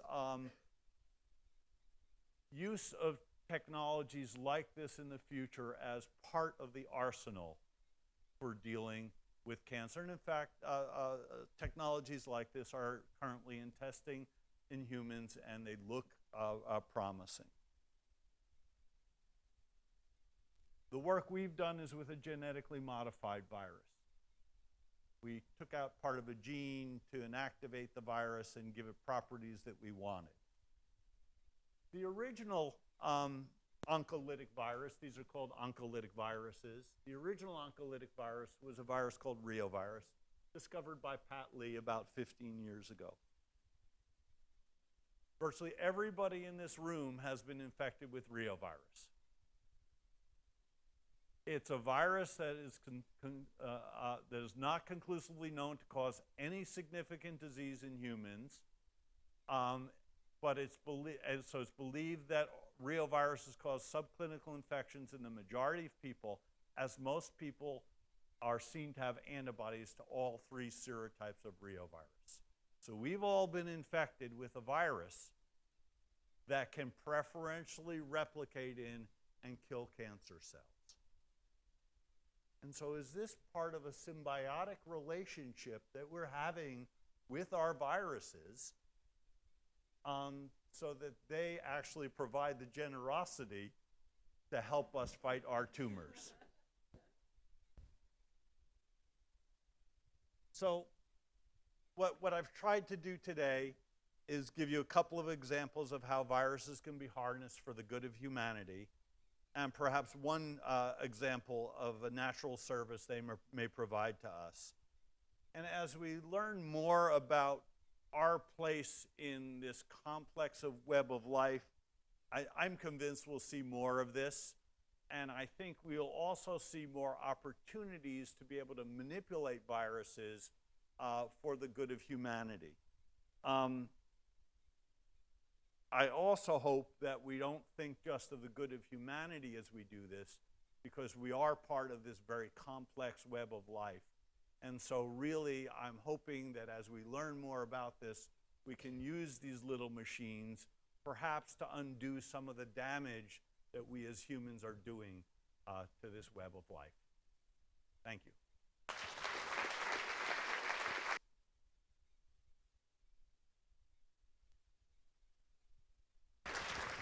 Thank you, Dr. Hibbs.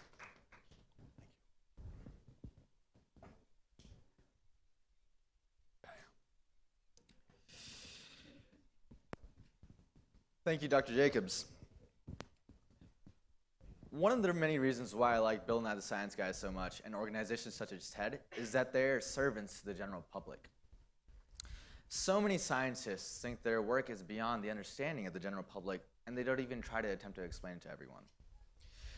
The general public briefly knows about issues such as climate change, the dangers of relying on herd immunity, and how stem cells are terrible. But most of them don't understand just how much these issues apply to all of them. They briefly understand what carbon dioxide being trapped in the atmosphere does, and they don't understand, but it's rising sea levels rising right now. They don't understand that the anti-vaccination movement is based on single isolated instances and non-scientific evidence. They don't understand that stem cells actually can be used ethically and be used to help us in modern medicine. We need more talks and more people like the four we've had today that take the time to try and educate everyone. We need more people that say, hey, this is what we're doing, this is how we think we can help people. The general public are the ones who need to be educated when it comes time to vote. So many candidates today rely on fear rather than fact. And as a scientist, we owe it to everyone to share the truth. On that note, that's the end of session 1. I was going to give a longer speech, but there's Ikes out there, and we have food for all you guys. So we're going to take a 30-minute break for food and conversation, and we'll be meeting back in here at 12:30. Thank you all very much.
Alrighty, guys. I hope everyone enjoyed their lunch. Welcome back to our second and final session without a break this time. I'm sorry. Go to the restroom now. So our second and final session is going to cover topics ranging from the rising tuition costs to empowering children. Advancements in areas such as improving tuition costs and advancing primary school education require intelligence. More importantly, they require the ability to inspire and lead people. When most people think of someone who demonstrates leadership or who inspires others, they think of people such as President Obama. Leadership isn't a quality people are born into, it's a learned quality. Every one of you has leadership skills, and if you don't believe me, watch this TED video by Drew Dudley about everyday leadership and tell me you can't do the same.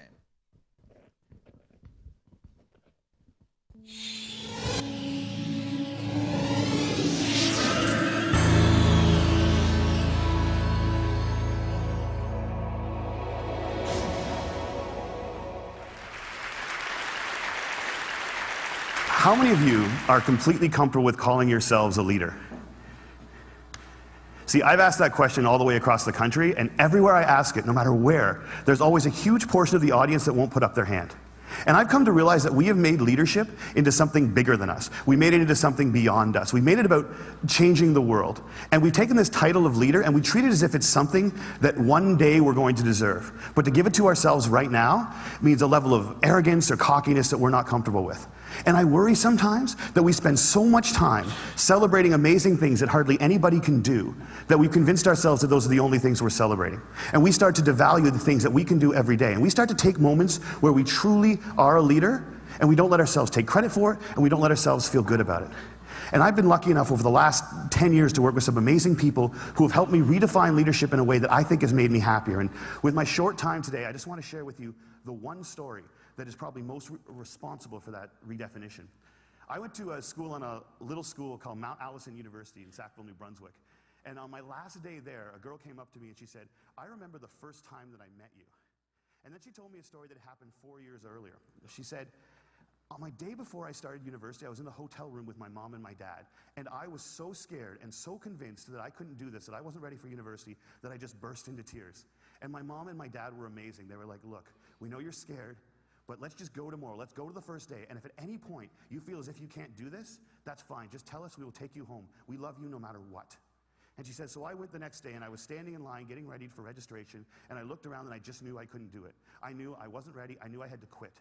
And she says, I made that decision, and as soon as I made it, there was this incredible feeling of peace that came over me. And I turned to my mom and my dad to tell them that we needed to go home. And just at that moment, you came out of the Student Union building wearing the stupidest hat I have ever seen in my life. It was awesome. And you had a big sign promoting Shinorama, which is Students Fighting Cystic Fibrosis, a charity I've worked with for years. And you had a bucket full of lollipops.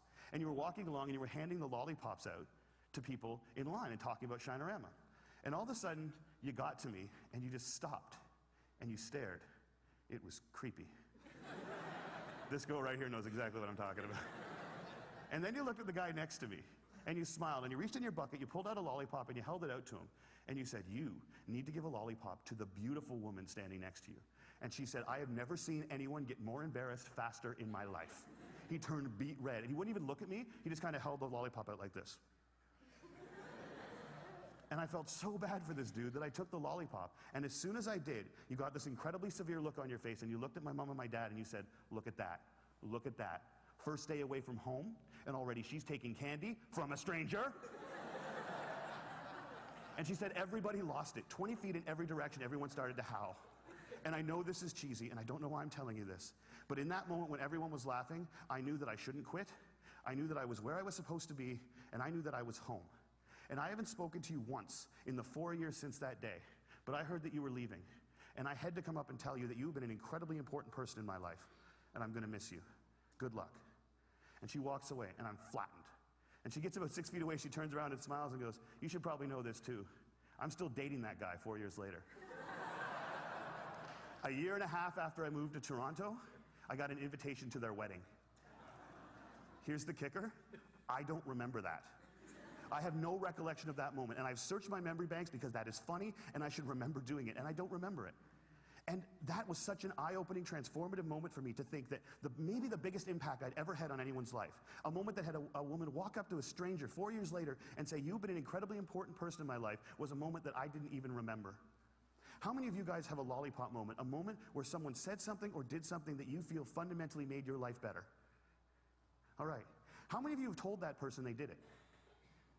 See, why not? We celebrate birthdays where all you have to do is not die for 365 days. And yet we let people who have made our lives better walk around without knowing it. And every single one of you has been the catalyst for a lollipop moment. You have made someone's life better by something that you said or that you did. And if you think you haven't, think about all the hands that didn't go back up when I asked that question. You're just one of the people who hasn't been told.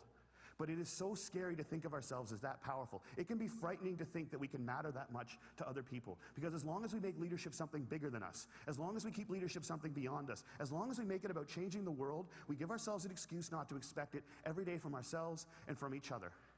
Marianne Williamson said, our greatest fear is not that we are inadequate. Our greatest fear is that we are powerful beyond measure. It is our light and not our darkness that frightens us. And my call to action today is that we need to get over that. We need to get over our fear of how extraordinarily powerful we can be in each other's lives. We need to get over it so we can move beyond it. And our little brothers and our little sisters, and one day our kids, or our kids right now, can watch us start to value the impact we can have on each other's lives more than money and power and titles and influence. We need to redefine leadership as being about lollipop moments. How many of them we create, how many of them we acknowledge, how many of them we pay forward, and how many of them we say thank you for.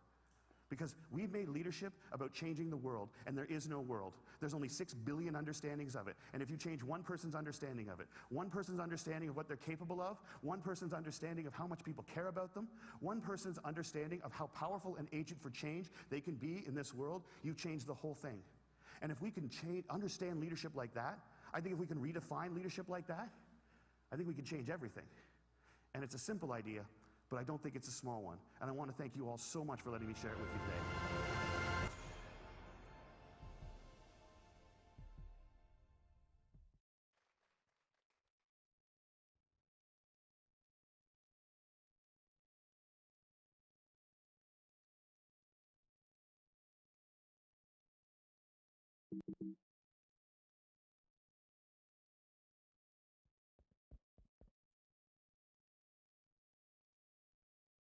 Hello? No,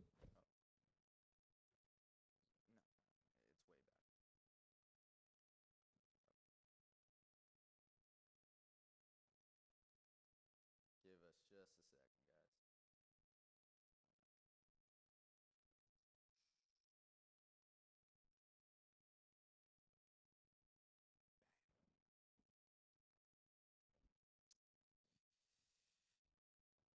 While a university's impact can be measured in a variety of ways, its greatest impact will always be on the students it produces. Another reason why I love ASU so much is because it encourages students to go well beyond the classroom and be productive members of society. And part of being productive member of society is creating change when needed. When I first got the TEDx license, I knew that I wanted a student speaker. The problem is, there's 75,000 students that go to ASU. How do I select which one? So I created a form where people could submit or applicate people, and within the first day, over 400 people applied. Problem was still there. After going through all of them, sending countless emails, I finally narrowed it down to one. With that, I want to introduce our fourth speaker, Jimmy Arwood. Jimmy is a sophomore at the downtown campus studying public policy. Recently, he was part of the winning ticket and will be filling the role of Vice President of Policy this coming year at the downtown campus. When I met Jimmy, his passion for learning and passion for helping people were more than evident. Last year, he aided the Andrew Goodman Foundation by helping over 1,000 people register to vote. If college students, you think you can't have an impact, look again, think again. Jimmy is also the leader for Students for Affordable Tuition, a student organization created in response to the $99 million budget cut to higher education in the state of Arizona. It is my great pleasure to introduce you to Jimmy Arwood giving his talk, Why My Education Matters to You. Oh, you don't have to speak, right? I want to start by asking a question. How many of you rely on this guy right here? Phone. Yeah, that's what I thought. Good afternoon, everyone. My name is Jimmy Arwood, and I want you to know that my education matters to you. My success impacts your life. Who I am and who I become affects you. You see, if my success means somehow that I'm able to create a new generation of smartphones or phones for people to communicate, that means I've affected you. So this brings us to this question, how do we give more people the opportunity to impact others through success? Well, it starts with education. You see, the foundation of every success has this cornerstone rooted in this person's knowledge and their understanding of the world and their education. But behind each one of these success stories were people who invested in them, who sacrificed for them, even when they didn't know it. There's this tremendous quote that goes, "It takes a noble human being to plant a seed for a tree that will someday give shade to someone they may never meet." What I find so powerful about this quote is just how beautiful it is to sacrifice for others, to invest in others, especially when you don't know who they are.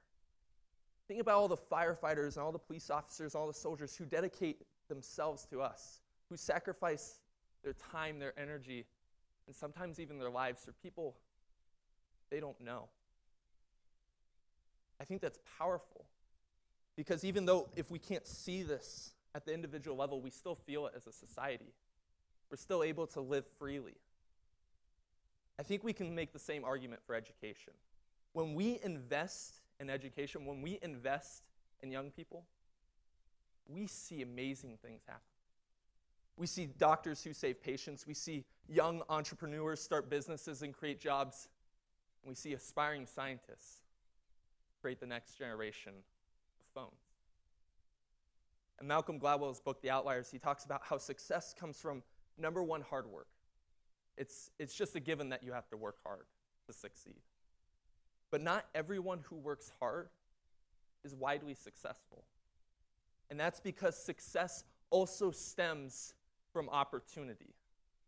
When we give young people the opportunity of higher education, when we give them the opportunity of college, we give them the opportunity to succeed. We give them the opportunity to impact society. Yet continually today, we as a society are devaluing education. Since the Great Recession, we have cut public universities by $13 billion at the state level. In Arizona alone, that number is $463 million. And with every cut to universities, that means more students have to take out loans. It takes longer for them to pay it back, and they can't go out and buy a car or a house or start a business and create jobs because they're worried about paying off these loans. Even worse, we have students who we lose out on because they feel they can't afford the university, or they have to drop out.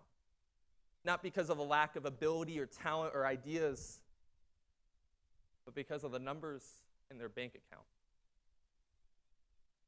To compound this problem, we have this American political system that wants answers now. We want instantaneous results. We want immediate change. And the problem this presents for education is that education is a seed. Education is a long-term benefit. We don't get to see the immediate changes, but we know that when we plant a seed in education, it provides shade. And we can blame politicians, we can blame lawmakers and decision makers, but at the end of the day, we are the change makers. We have the ability to vote. Yet to be truly civically engaged, we have to do more than just vote. We have to be willing to demand that education is made a priority in this country, isn't just placed on the back burner. We have to fight for this social good. And while education is a social good, for myself, I find it to be a lot more personal. You see, a few years ago, my mother was diagnosed with a rather terrible disease called dementia. Essentially, it limits her capabilities in every kind of way. Yet I find myself grateful. I'm grateful because there have been so many doctors and so many researchers who have poured in hour after hour of their time to combat this disease.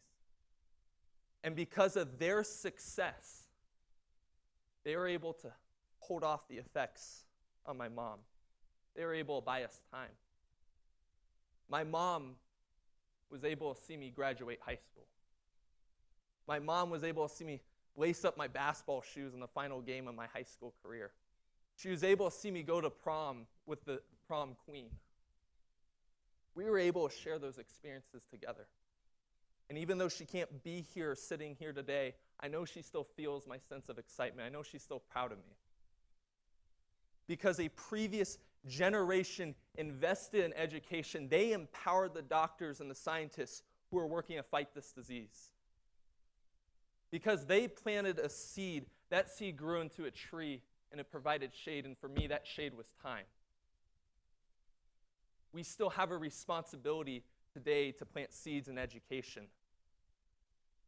Because we shouldn't be content with the way things are. The reason I'm so passionate about education is because we still have too many problems left to solve.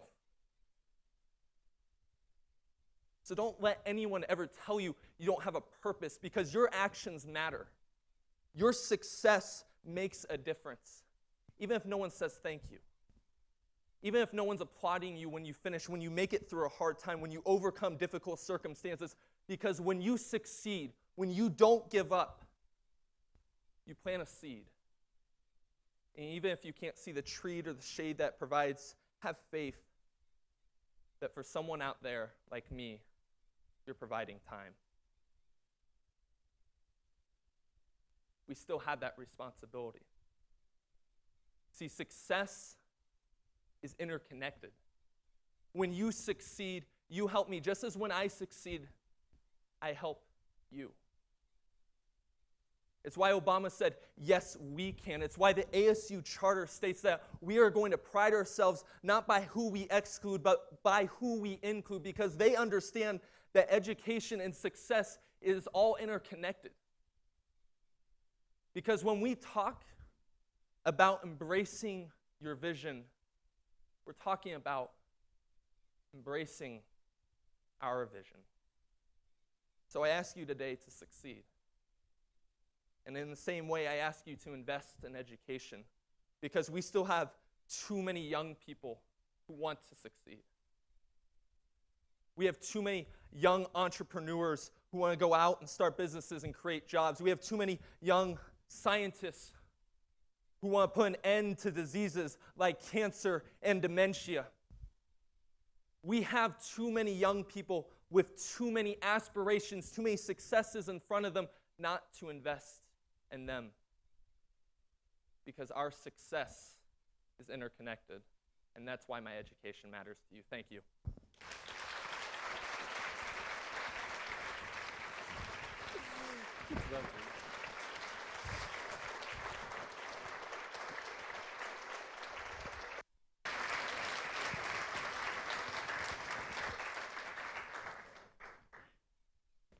Wow. We've been practicing that one for a while, but that came out really well. Well done, Jimmy. I'm still amazed right now. That's a leader right there. Jimmy's work not only impacts every student at ASU, but every student attending a public college in the state of Arizona, and potentially even the United States. All Jimmy does is see a problem and tries to do something about it. His greatest strength lies in his passion, and that is something everyone is capable of harnessing. We need more educated people. The old American dream, where you can get a job right out of high school and live comfortably, that dream is gone. The world is so much more demanding of its citizens now. Going to college is no longer a luxury, it's a necessity. While budget cuts are inevitable, cuts from education is the last thing we should be seeing, for the reasons that Jimmy pointed out. From Jimmy's talk, we see now why higher education is so important. But education starts way before college. The state of Arizona is notorious for its primary school education system. Education Weekly ranked Arizona 47th out of 50 states for education. Kids in 4th grade are tested for their reading proficiency. Arizona ranks 43rd out of 50. Our high school graduation rate is a 62.7% compared to a national average of 74.7%. We're also currently the worst state in the nation for per student expenditures. It's not as if there's a severe shortage of budget. Recently, our state legislature approved a $308 million of taxpayer money to be used to build a University of Phoenix stadiums. Now, I love football and I love our Cardinals, but that to me is ludicrous. And now there's talk of moving the Coyote Stadium to downtown. Yeah, it's more convenient, but do we really, really need it? Another reason why I picked Jimmy as a speaker was his message of making your voice heard by talking to legislators is something everyone needs to hear. You have the right to make sure your money is being used effectively to better our community. When election time comes, make sure to pick a candidate on the side of election or education. While there's no denying the lack of money is a big part about what's wrong with our education system, there are a great many other problems that cannot be solved with XX funds. What do you do then? I'd like to introduce to you our sixth speaker, Dr. Mary Kerner. The first time I met Dr. Kerner was a couple of months ago in her office, and within the first 5 minutes, I was blown away. She's just such a sweet lady with the kindness and calming presence one can only get after years of being a school teacher. And I kind of just wanted to give her a hug and tell her all my problems. Luckily for me, and based on that response, that I held back this urge, and we continued talking, and I got to hear about her background a little bit. She started her life in education as a second grade teacher on the west side of Chicago, and I can only imagine how adorable her classroom must have been. From there, she went on to hold faculty and administrative positions at Roosevelt University and the University of Massachusetts. And after some time, she decided to move to Arizona in 2006, where she was appointed the dean of the West Campus Teacher College. In 2010, when all three teaching colleges at ASU were combined, she was appointed to be the dean of Mary Lou Fulton.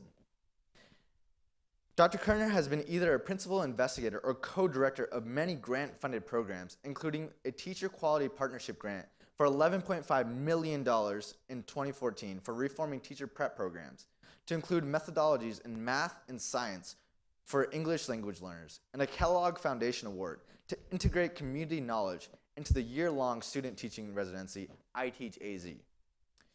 Dr. Kerner has made it her life cause to improve education in this nation, and that is an absolute honor to have her here. Ladies and gentlemen, please welcome to the stage the Dean of Mary Lou Fulton Teaching College, Dr. Mary Kerner, with her talk, Can You Teach a Dolphin How to Type? Thank you. Thank you. And I need the switch. Yeah. Oh, all right. So I'm not sure exactly. I've been called sweet that often. But sprightly, which indicates my age and my gender, I might say. I'd actually probably rather be recognized as a tough person who has survived a lot of bias against women, especially older women, and is one of the only few deans, women deans at ASU. I've been here 10 years, so that gives you an idea of kind of being resilient, shall we say. So today I wanted to talk about, not about, not about just K through 12 in schools, but about teaching and learning that applies to you as teachers and also as learners. And what I'd like to do is knock down the walls of school, because increasingly that's what we're doing, right? Technology is erasing walls in ways that I dreamed of when I was in graduate school, but actually never, ever thought would happen. But now it's happening. So the question I'm asking you is, can you teach a dolphin how to type? Maybe, but why would you? And in the same way, why would you sit in classes, and why would kids in K through 12 sit in classes where they're learning meaningless, isolated tasks, where they ask themselves constantly, what has this got to do with me and my life? Now, as you get older, you have strategies to space out, to think about something else, to do your homework in another class, and you figure out what you need to know and study that. But if you're a young child, you actually don't have those strategies yet. There's strategies that, unfortunately, we learn in school. But much of your learning is actually learned outside of school. So, maybe I am too old to figure out technology. Education, what John Dewey says, is education is not preparation for life. And that's all that everyone's been talking about. Education is life. And the education a child, a 3-year-old, goes through is actually his or her life. And the education you're going through as a college student is not preparing you for something, it's your life. And as you go through life, you will continue to learn, you will continue to be a teacher, and you will continue to be a student. So, what Robert Hutchins, the founder of the University of Chicago, the object of education is to prepare the young to educate themselves throughout their lives. And that's what I want to advocate for. Mary Lou Fulton Teachers College is about preparing people in one segment of their life to be teachers, but that doesn't ignore all they've learned before and all they've taught before and all they're going to learn after and all they're going to teach after, in and outside a classroom. And that's the responsibility I'm putting on you. If you're a learner, then you have to be a teacher. So, all of us teach children, all of us teach ourselves, all of us teach our peers. Some of you are going on job interviews. You're going to have to teach the person interviewing you all about yourself. And a lot of that teaching and learning goes on in schools, formal education, ASU, out of school, informal education. And what Albert Einstein says, it's a miracle that curiosity survives formal education. So I want us to think about situations where we've learned a lot that actually isn't at ASU, wasn't in high school. I mean, in middle school, probably what you learned a lot about was who you are, how to navigate a very difficult social life, and all of that is as important, I would maintain, as perhaps the algebra you'll learn to ultimately get a good score in the SAT. Because tests are a big part of this. We value ourselves, we value other people, often based on some moment in time when they took a test. So, if it's a miracle that curiosity survives formal education, then what is your responsibility as a learner to take out of formal education what you can, and also to be a teacher to help other people survive and navigate what Dewey says is life. So, who's worthwhile to teach? Often in my line of business, I hear people described in a way that marginalizes them. And I have to say, probably an adjective, even though unmeaning, to diminish someone. Adjectives to diminish people are used all the time with children and with students, college students. So what is intelligence? I mean, I've worked in a university since '85, and I've met a lot of smart people. Some smarter than others, some smart in different ways. So who's worth teaching? In K-12 education, we sort that out all the time. We put kids in isolation, we identify them, we say they're at risk. There's always this heroic story of someone who's defined at risk, who broke through those bounds and actually survived it and was successful. But those names and those labels were not accurate to begin with. So I want to convince you that intelligence can be seen in a lot of different ways. So even that kind of dumb person who you are in a class with, maybe you're just not recognizing their real intelligence. So intelligence is dynamic. That means that it changes. It changes depending upon who you're with, where you're at, what age you are. It grows, it changes, it diminishes. It's not static. Intelligence is diverse. In my line of business, intelligence is measured by everything from the neck up, right? So I have a PhD. So that would be a sign of my intelligence. But actually, what Michael Crow would tell you and has told me is he measures my intelligence by my ability to take ideas and implement them. To take something that other people think of, to broker it, and then make it happen. Some people would call that common sense, which often is lacking in higher ed, I must say. But I would call it a certain kind of intelligence. So there's different ways to look at the value of people's brains. Intelligence is distinct. So we just heard a speaker who clearly is intelligent. I don't know what his IQ is. I guess he's a sophomore in college. But to me, his intelligence is displayed by his ability to take his life experiences and turn them into a way for us to learn about life, the sadness of life, the outcomes of life, and how you deal with it. So not just if he got an A in the last class he took. And that's what we were responding to. A real intelligence. That maybe we should give him a test and see where he fits and where he belongs and what his SAT was. Or maybe we should come to understand and observe and listen the different ways we can learn from people about our own intelligence and respect the intelligence of others. Martin Luther King, intelligence plus character, that is the goal of a true education. And often in K through 16, we don't talk about the moral fiber of people. So again, Jimmy is talking. Does anyone here doubt his moral fiber? Talking about his mother the way he did, the commitment, the loyalty, the love. But we somehow put that in a margin. We say that's not really what success is about.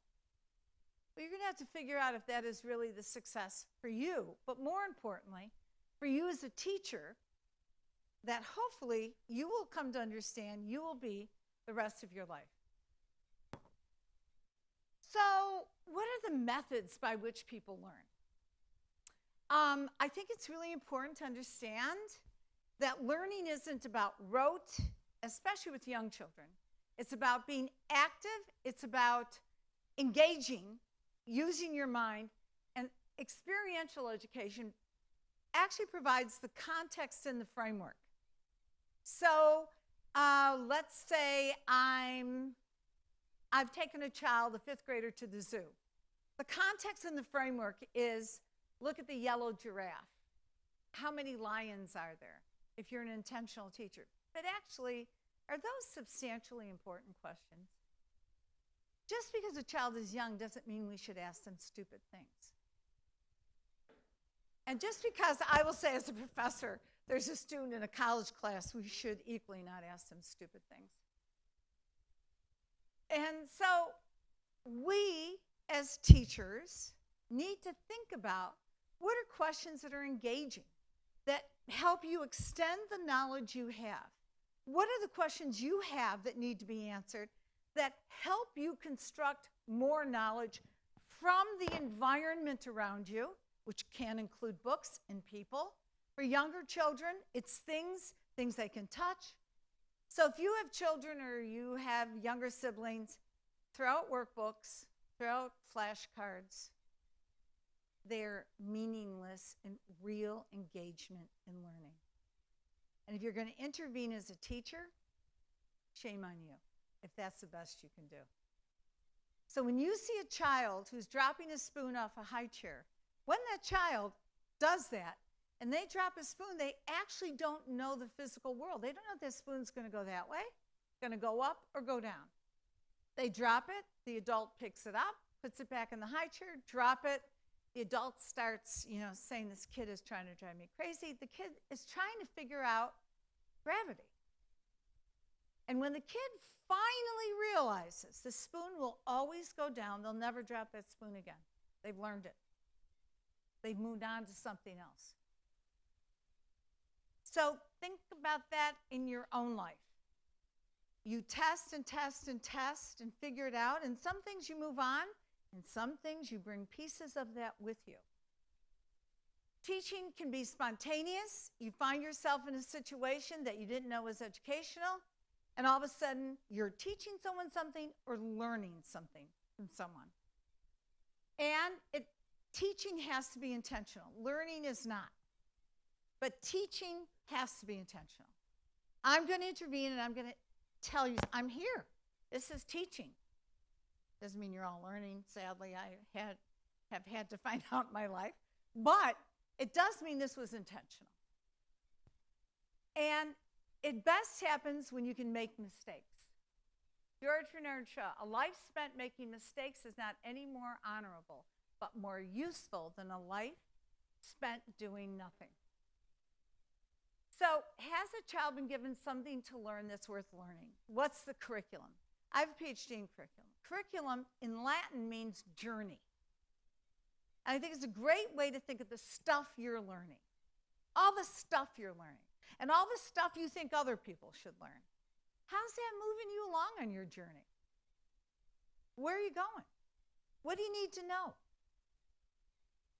Curriculum is the stuff that will help you get there. So what are you teaching children? What are you teaching your peers? What am I teaching adult students? So if you think about the stuff, I hate STEM. I don't hate STEM, but I hate to hear about STEM. STEM in and of itself is what? Why do we have to know STEM? Where on our journey is that taking us? What is that going to get us to? What will that enable us to do? What kids deserve is an engaging curriculum and a caring atmosphere so they can act on their natural desire to find out about stuff. Alfie Kohn, you should Google him. He's got a lot of great ideas against punishment and rewards. The reward in learning something is learning something.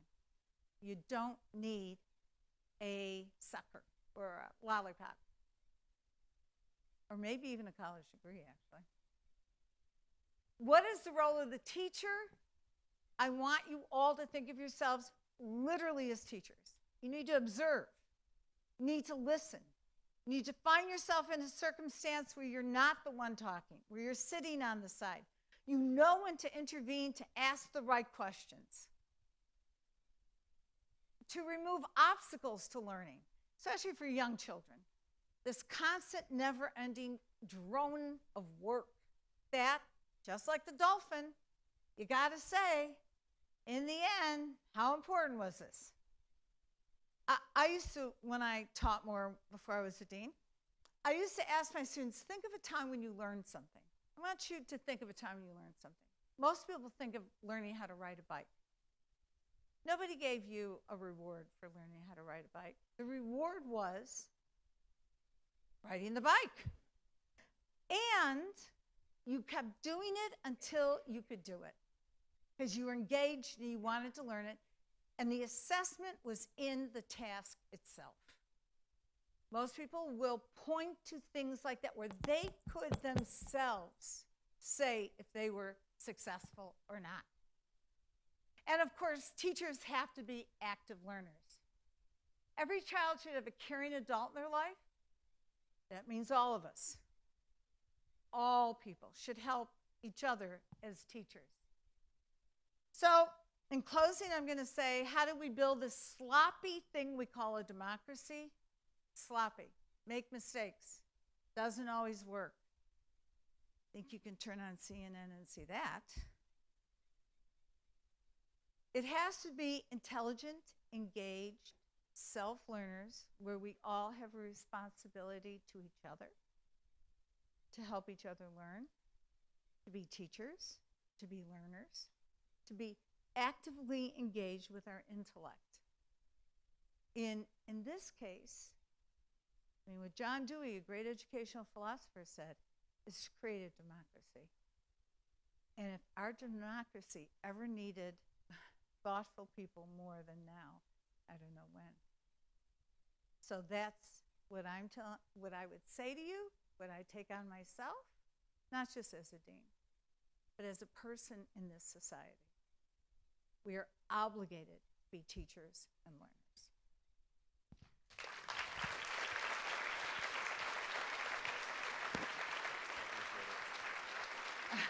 Thank you.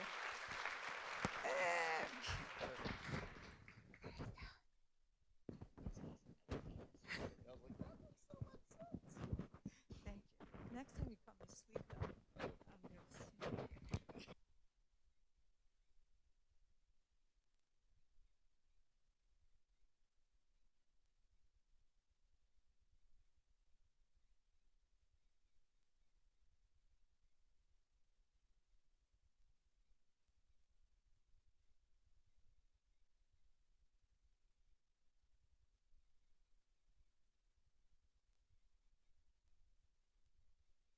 Oh, there we go. All right. Thank you, Dr. Kerner, for that talk. I will never call you sweet again.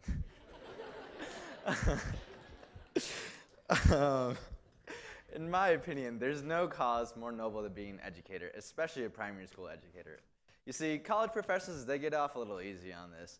They can throw as many chapters, as many assignments as they want at you. They can say, hey, have this done on Monday. We got a quiz. What are you going to do? You just got to do it. Primary school educators, as my old high school teacher, Mr. O'Brien, knows, they got to be a little more patient with their students. They got to take their time. They can't just be like, oh, here's this amount of work, here you go. For example, when I was a kid, my dad was trying to teach me math. And he used to give me simple problems like 1 + 1 = 2 and 2 + 1 = 1.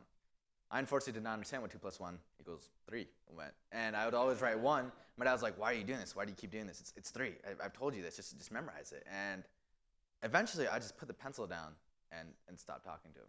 So what do you do? What do you do as a primary school educator? They're awesome. Thank you very much. So, also, as I was growing up, I had this misconception that people could only have one job at a time. As I got older and my personality grew, I started to develop more interests that I started pursuing.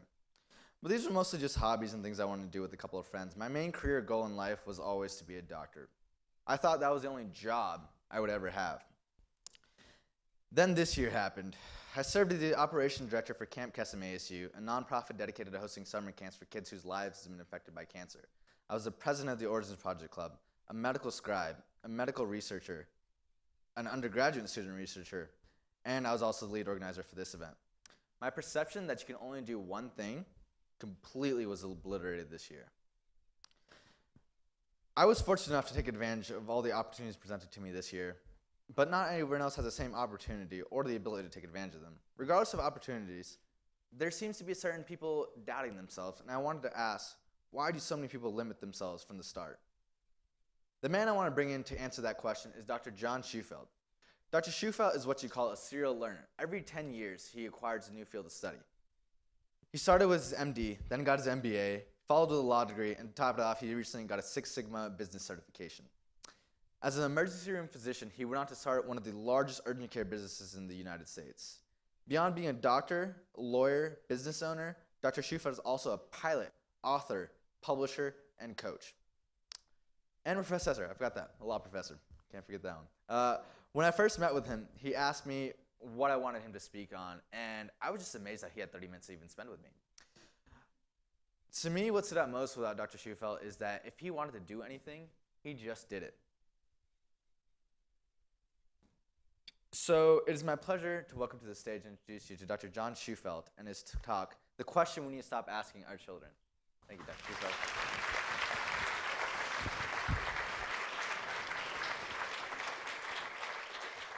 Schufeld. I always start by saying, don't clap yet, I may suck. And so I was a little late in that one. The first thing I want to do is disavow you of the fact that these letters after my name mean absolutely anything at all. So I'll give you three choices at the beginning. Choice one is that I'm completely overcompensating. I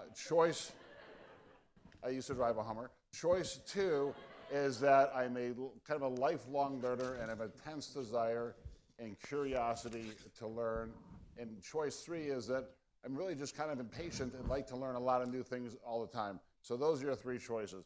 But instead of just giving to them, I'm going to prove them to you that they mean absolutely nothing. So these are my report cards from second grade and fourth grade. And as you can see, although I improved, if you look at my writing score in fourth grader, I got an F. So I did not improve all that much. And I carried this tradition of academic excellence all the way through high school. So again, let me disavow you of the fact that those letters mean anything. But if you still need more proof, I was traveling about a month ago, and I'm generally pretty organized. But I got back to my desk, and I saw a note on my desk that I had jury duty the very next day. I thought, oh crap, I'm working in the emergency department. So I get online, and I put in all this information, and I'm about to hit submit. Oh, wait a minute. There's a little area that said, are you in law enforcement? And I checked yes, but I said, well, I'm not really in law enforcement. I help out on the Phoenix SWAT team occasionally, but I'm not really in law enforcement. So I changed that answer, redid the whole thing, hit submit button, and a few seconds later, I got this note.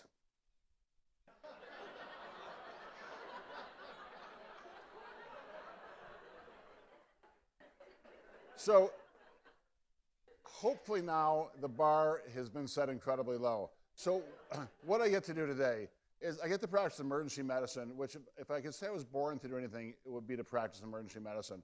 I would do it most days for free. Some days you couldn't pay me enough to do it. And the thing I love most about it is that there are certain times when you're the only person that can help somebody incredibly disenfranchised. And so you're often helping people at the very worst moment of their life. And I love that responsibility. I also get to fly a lot, so I get to combine passions with professions, and I get to fly around to do different things, which has been absolutely a blast. So now let me tell you what I believe in.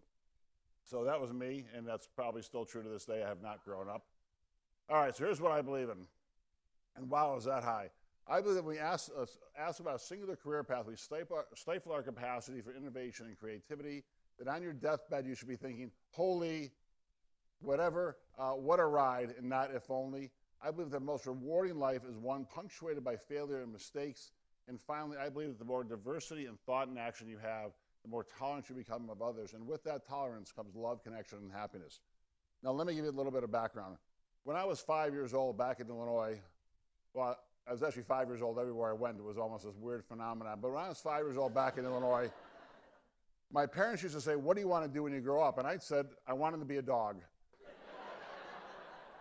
This was our dog, Bozo, and Bozo bit everybody in our family and most of the kids in the neighborhood, but he never bit me. And I think he realized that we were very similar. But when my parents said, what do you want to be? I said, I want to be a dog. They said, well, you need to study harder. To this day, they are still telling me that when I talk to them on the phone. It wasn't for a few years that I looked at this book by Time Life. It's called The Physician. And I probably couldn't really even read it or understand it. But I went through it a lot, and I realized at that moment I wanted to be a physician. Now, this will strike you as odd when I tell you the next story. My intersection with healthcare up until that point had not been positive. For example, my mom took me to our GP one day, and out of nowhere, out of the blue, she said, you know, Dr. Giannani, John touches himself down there too much. My mom outed me, and I thought to myself, Well, at least I'm not a dog. Imagine what I'd be doing. But without missing a beat, Dr. Giannetti said to me, if you touch it again, I'll cut it off.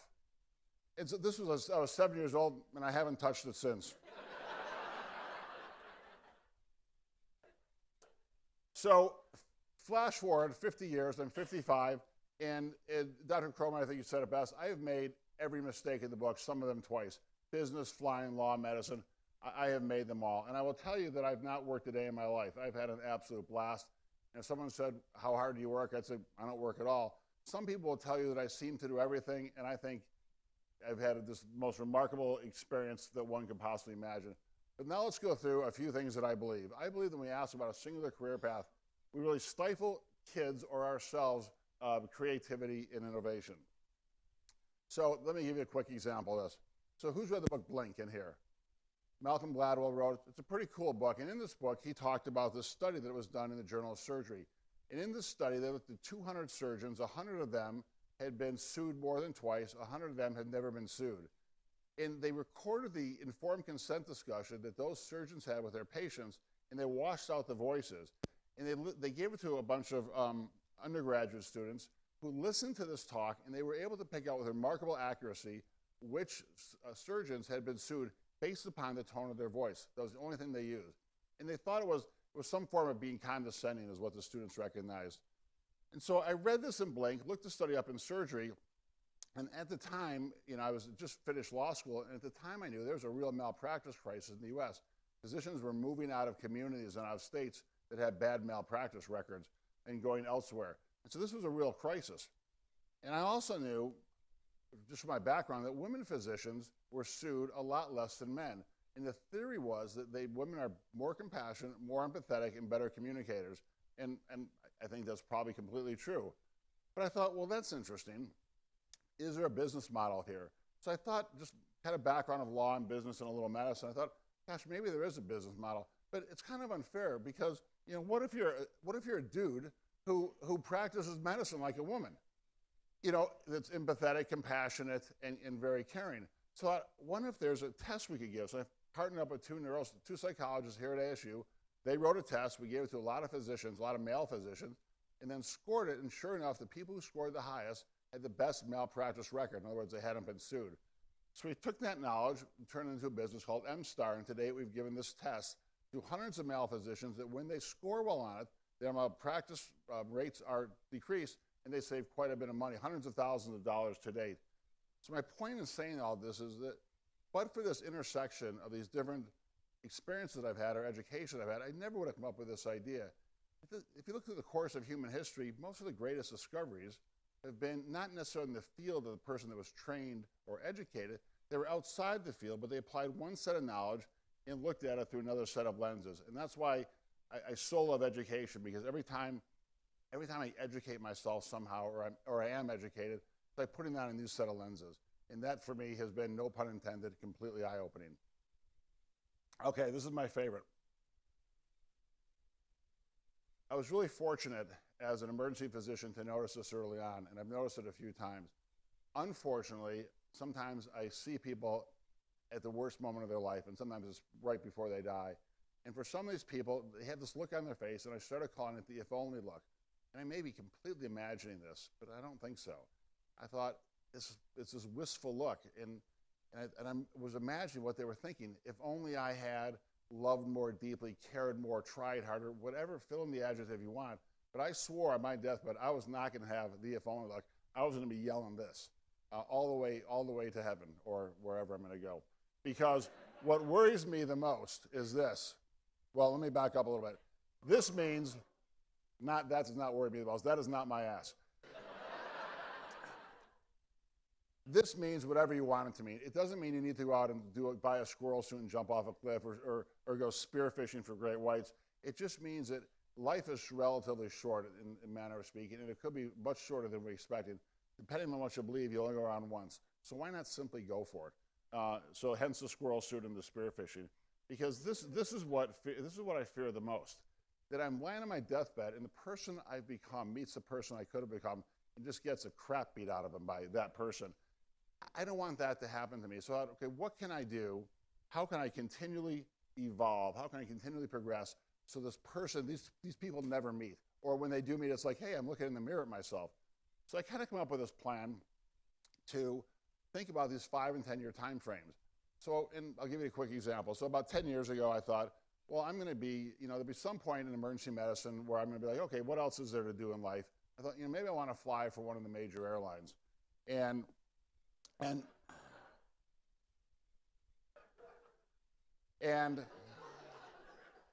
how do I go about doing that? This is an actual airline. How do I go about doing that?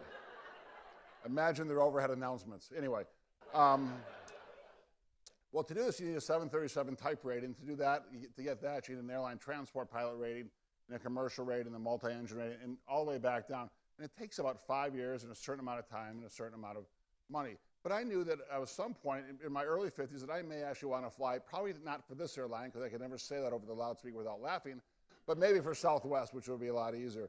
So I started on this path of checking these boxes off. And that works well for 5 and 10 years. But what do you do for 1 year? So this is what I do every year. I put down all the things I'm involved in, put down all the things I'm trying to accomplish in that year, and then I spend about 20 minutes a day on each one of the tasks that I have down in this thing. So, or each one of the subject matters, so textbook for urgent cares, I spend about 20 minutes a day. And 20 minutes goes by really fast. It's not all that hard. And at the end of the week, I start checking off the boxes. And you'd be surprised how quickly you move the ball forward or how quickly you evolve. And you can do this for all sorts of things. And I'm almost embarrassed. I didn't really look at what was on this thing, so I can only imagine how to change the slide quick. But when I went back and looked at this a little bit, I thought, holy cow, I did a lot in 2014. But it's this forward small progression, step by step, that allows you to evolve on a day-to-day basis. So on your deathbed, you are saying, what a ride, and not if only. So, third, I believe the most rewarding life is one punctuated by failure. Because without that, you never really know your capacities. You have not leaned into your discomfort. This sounds really weird, but I grew up failing. I mean, those are my report cards. You got that. I was a mediocre student at best. I was a mediocre athlete. I once threw a discus into a crowd of Ethiopian runners, which would have been the prequel to Black Hawk Down back in the early 80s. It's true. And so failing for me became not all that scary because I did it so often. But what I learned is if you wanted to quit failing, you had to kind of change your perspective. You had to have the ability to laugh at yourself. You had to have the ability to look at old problems new ways. And once you got over this fear of failure, man, life just opened up because now it allowed you to be creative and screw around and have you be the butt of your own jokes because what did it matter? You got to be pretty good at failing. I used to own a bunch of hot dog stands. And I was getting an MBA here. And I would go to school during the day, and then I'd work all night at Tempe St. Luke's in the emergency department. So one morning, Saturday morning, I'm driving home, and the woman who ran the hot dog stands called me up and said, John, I can't make it. I'm not feeling well. I go, oh boy. So I go pick up the hot dog stand, drive to Home Depot. It's really busy. And so it's Saturday at Home Depot. There's like 20 people around me, and I'm bleary-eyed tired. And I see this guy staring at me. Now, if you grow up Catholic and you're a young man, if some dude's staring at you, the first thing that pops in your head is what? Your zipper's down. So I check it. I'm like, nope, I got that going for me. So this guy finally walks over and says, I think I know you. And I said, I don't think so. He goes, no, I think I do. And he goes, and I go, I'm thinking, how do you know me? And he goes, you sewed up my foot in Tempe St. Luke's last week. And I go, okay. And he goes, and you left some glass in it. And everybody around me looks at me like this, and they're all kind of back up. I said, and that's why I'm selling hot dogs here today. So it sounds dumb, but I learned a lot about supply chain from owning hot dog stands. A number of years ago, I started in the urgent care business, failed repeatedly, triple mortgaged the home, but finally it was kind of a success, and it really grew up to about 60 urgent care centers, brought in private equity, and 2 years later, I was unceremoniously fired by the group that I brought in. But for it, who's laughing at that? So about the same time, I thought, a lot of these patients we see, I don't need to touch them. Sometimes I don't want to touch them, but I don't need to touch them. I wonder, wouldn't it be cool if you could do this virtually? So literally the next week, virtual medicine, at least the way I practiced it, was born, and we started a company called MeMD. And but for that failure at NextCare, and the failure was I brought in the wrong group, candidly. But for that failure, it never would have happened. So for every failure I've had, it's hard to even call them failures because they've always led to a time that was better than the last. And then here's one of my favorite quotes by Shea Agassi, Israeli entrepreneur. If you're not willing to fail, you certainly won't succeed. And finally, I believe that the more diversity in thought and action, the more tolerant you become of others. And with that tolerance comes connection. So I'll give you a quick story. I was working in the emergency department the other day. Poor kid comes in, and he's drunk. He's very disheveled, and he lives on the street. And I introduce myself, and I say, how is it I have the pleasure of helping you today? And he said he was trying to kill himself. And I said, what could be so bad that you're trying to kill yourself? He tells me this very, very sad story about growing up in Seattle. He tells his parents he's gay when he's an early teen, and they sent him away. I said, oh, let me guess, pray the gay away. He goes, yup. And he goes, but they tried to beat the gay away, and that didn't work. And here I am today, 10 years later. And as I was talking to him, I became friends with him. We shared a pizza together, and I really hit it off with him. But if you saw him on the street, you would easily discount him, or I would easily discount him as well. But I can't tell you how many times I've taken care of a patient that on the surface looks like somebody who you would just walk by. But when you get to know their story, you have this Atticus Finch moment where he's talking to the scout. You never really know a person until you see things from their point of view, until you put around their shoes or crawl into their skin and walk around for a while. So for me, education and diversity has led to much more tolerance and acceptance than I ever thought I had the capacity to do, because you realize that we're all pretty much the same, but for circumstances. And if I was this poor guy, Jeff, I would be drinking every day as well, as opposed to as a way to escape reality.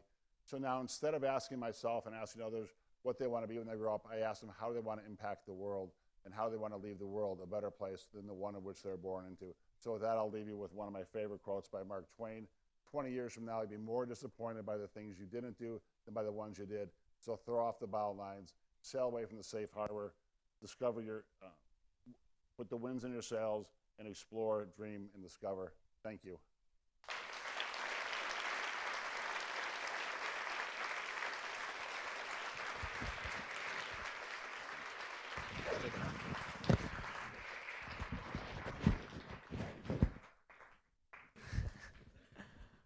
Wow, that was an awesome talk. It definitely kept me entertained. Thank you very much, Dr. Schufeld, for your time and that amazing talk. So if you'll notice, I don't have my phone in hand. Why is that? First, I ran out of time to memorize my speech, and second, I ran out of time to write my conclusion. So I'm just going to speak to you a little frankly. People ask me, Amar, why'd you do this? Why'd you do this? Why are you spending so much time? I spent so many nights doing this. It blew my mind, and I'm just like, how am I alive right now? Why do I do this? Well, I see so many kids going through college, just taking classes and not really realizing the opportunities they have here, especially at an institution like ASU. I mentioned the resources, the finances, the mentors. They are all available here. I wanted to show that to the world, but also to the students. And hopefully, if one student goes to their professor after class and says, hey, I like what you do. How can I get involved? My job here would have been successful. That's why I do it. And what's next for TedX ASU? Well, I have two ideas in mind. So as you could tell today, I'm kind of passionate about science and then education as well. Next year, I want to throw two more TedX events. I want to do one on how to engage kids in science. And then after that one, I get rid of my two TedX. So TED, a little backstory. TED makes you have a requirement to throw big TED events. You have to throw two small TedX events. So this is my first one. The science and education is going to be the second one. After that, it's my goal to throw a conference at Gamage Auditorium, which seats 3,500 people, on climate change and conservation, one of the most important issues facing our world. So that's all our speakers. That's all I have for you. Thank you all so much for coming. I want to thank my parents. I want to thank my team again. I want to thank all of you guys for all your support. Thank you, everyone.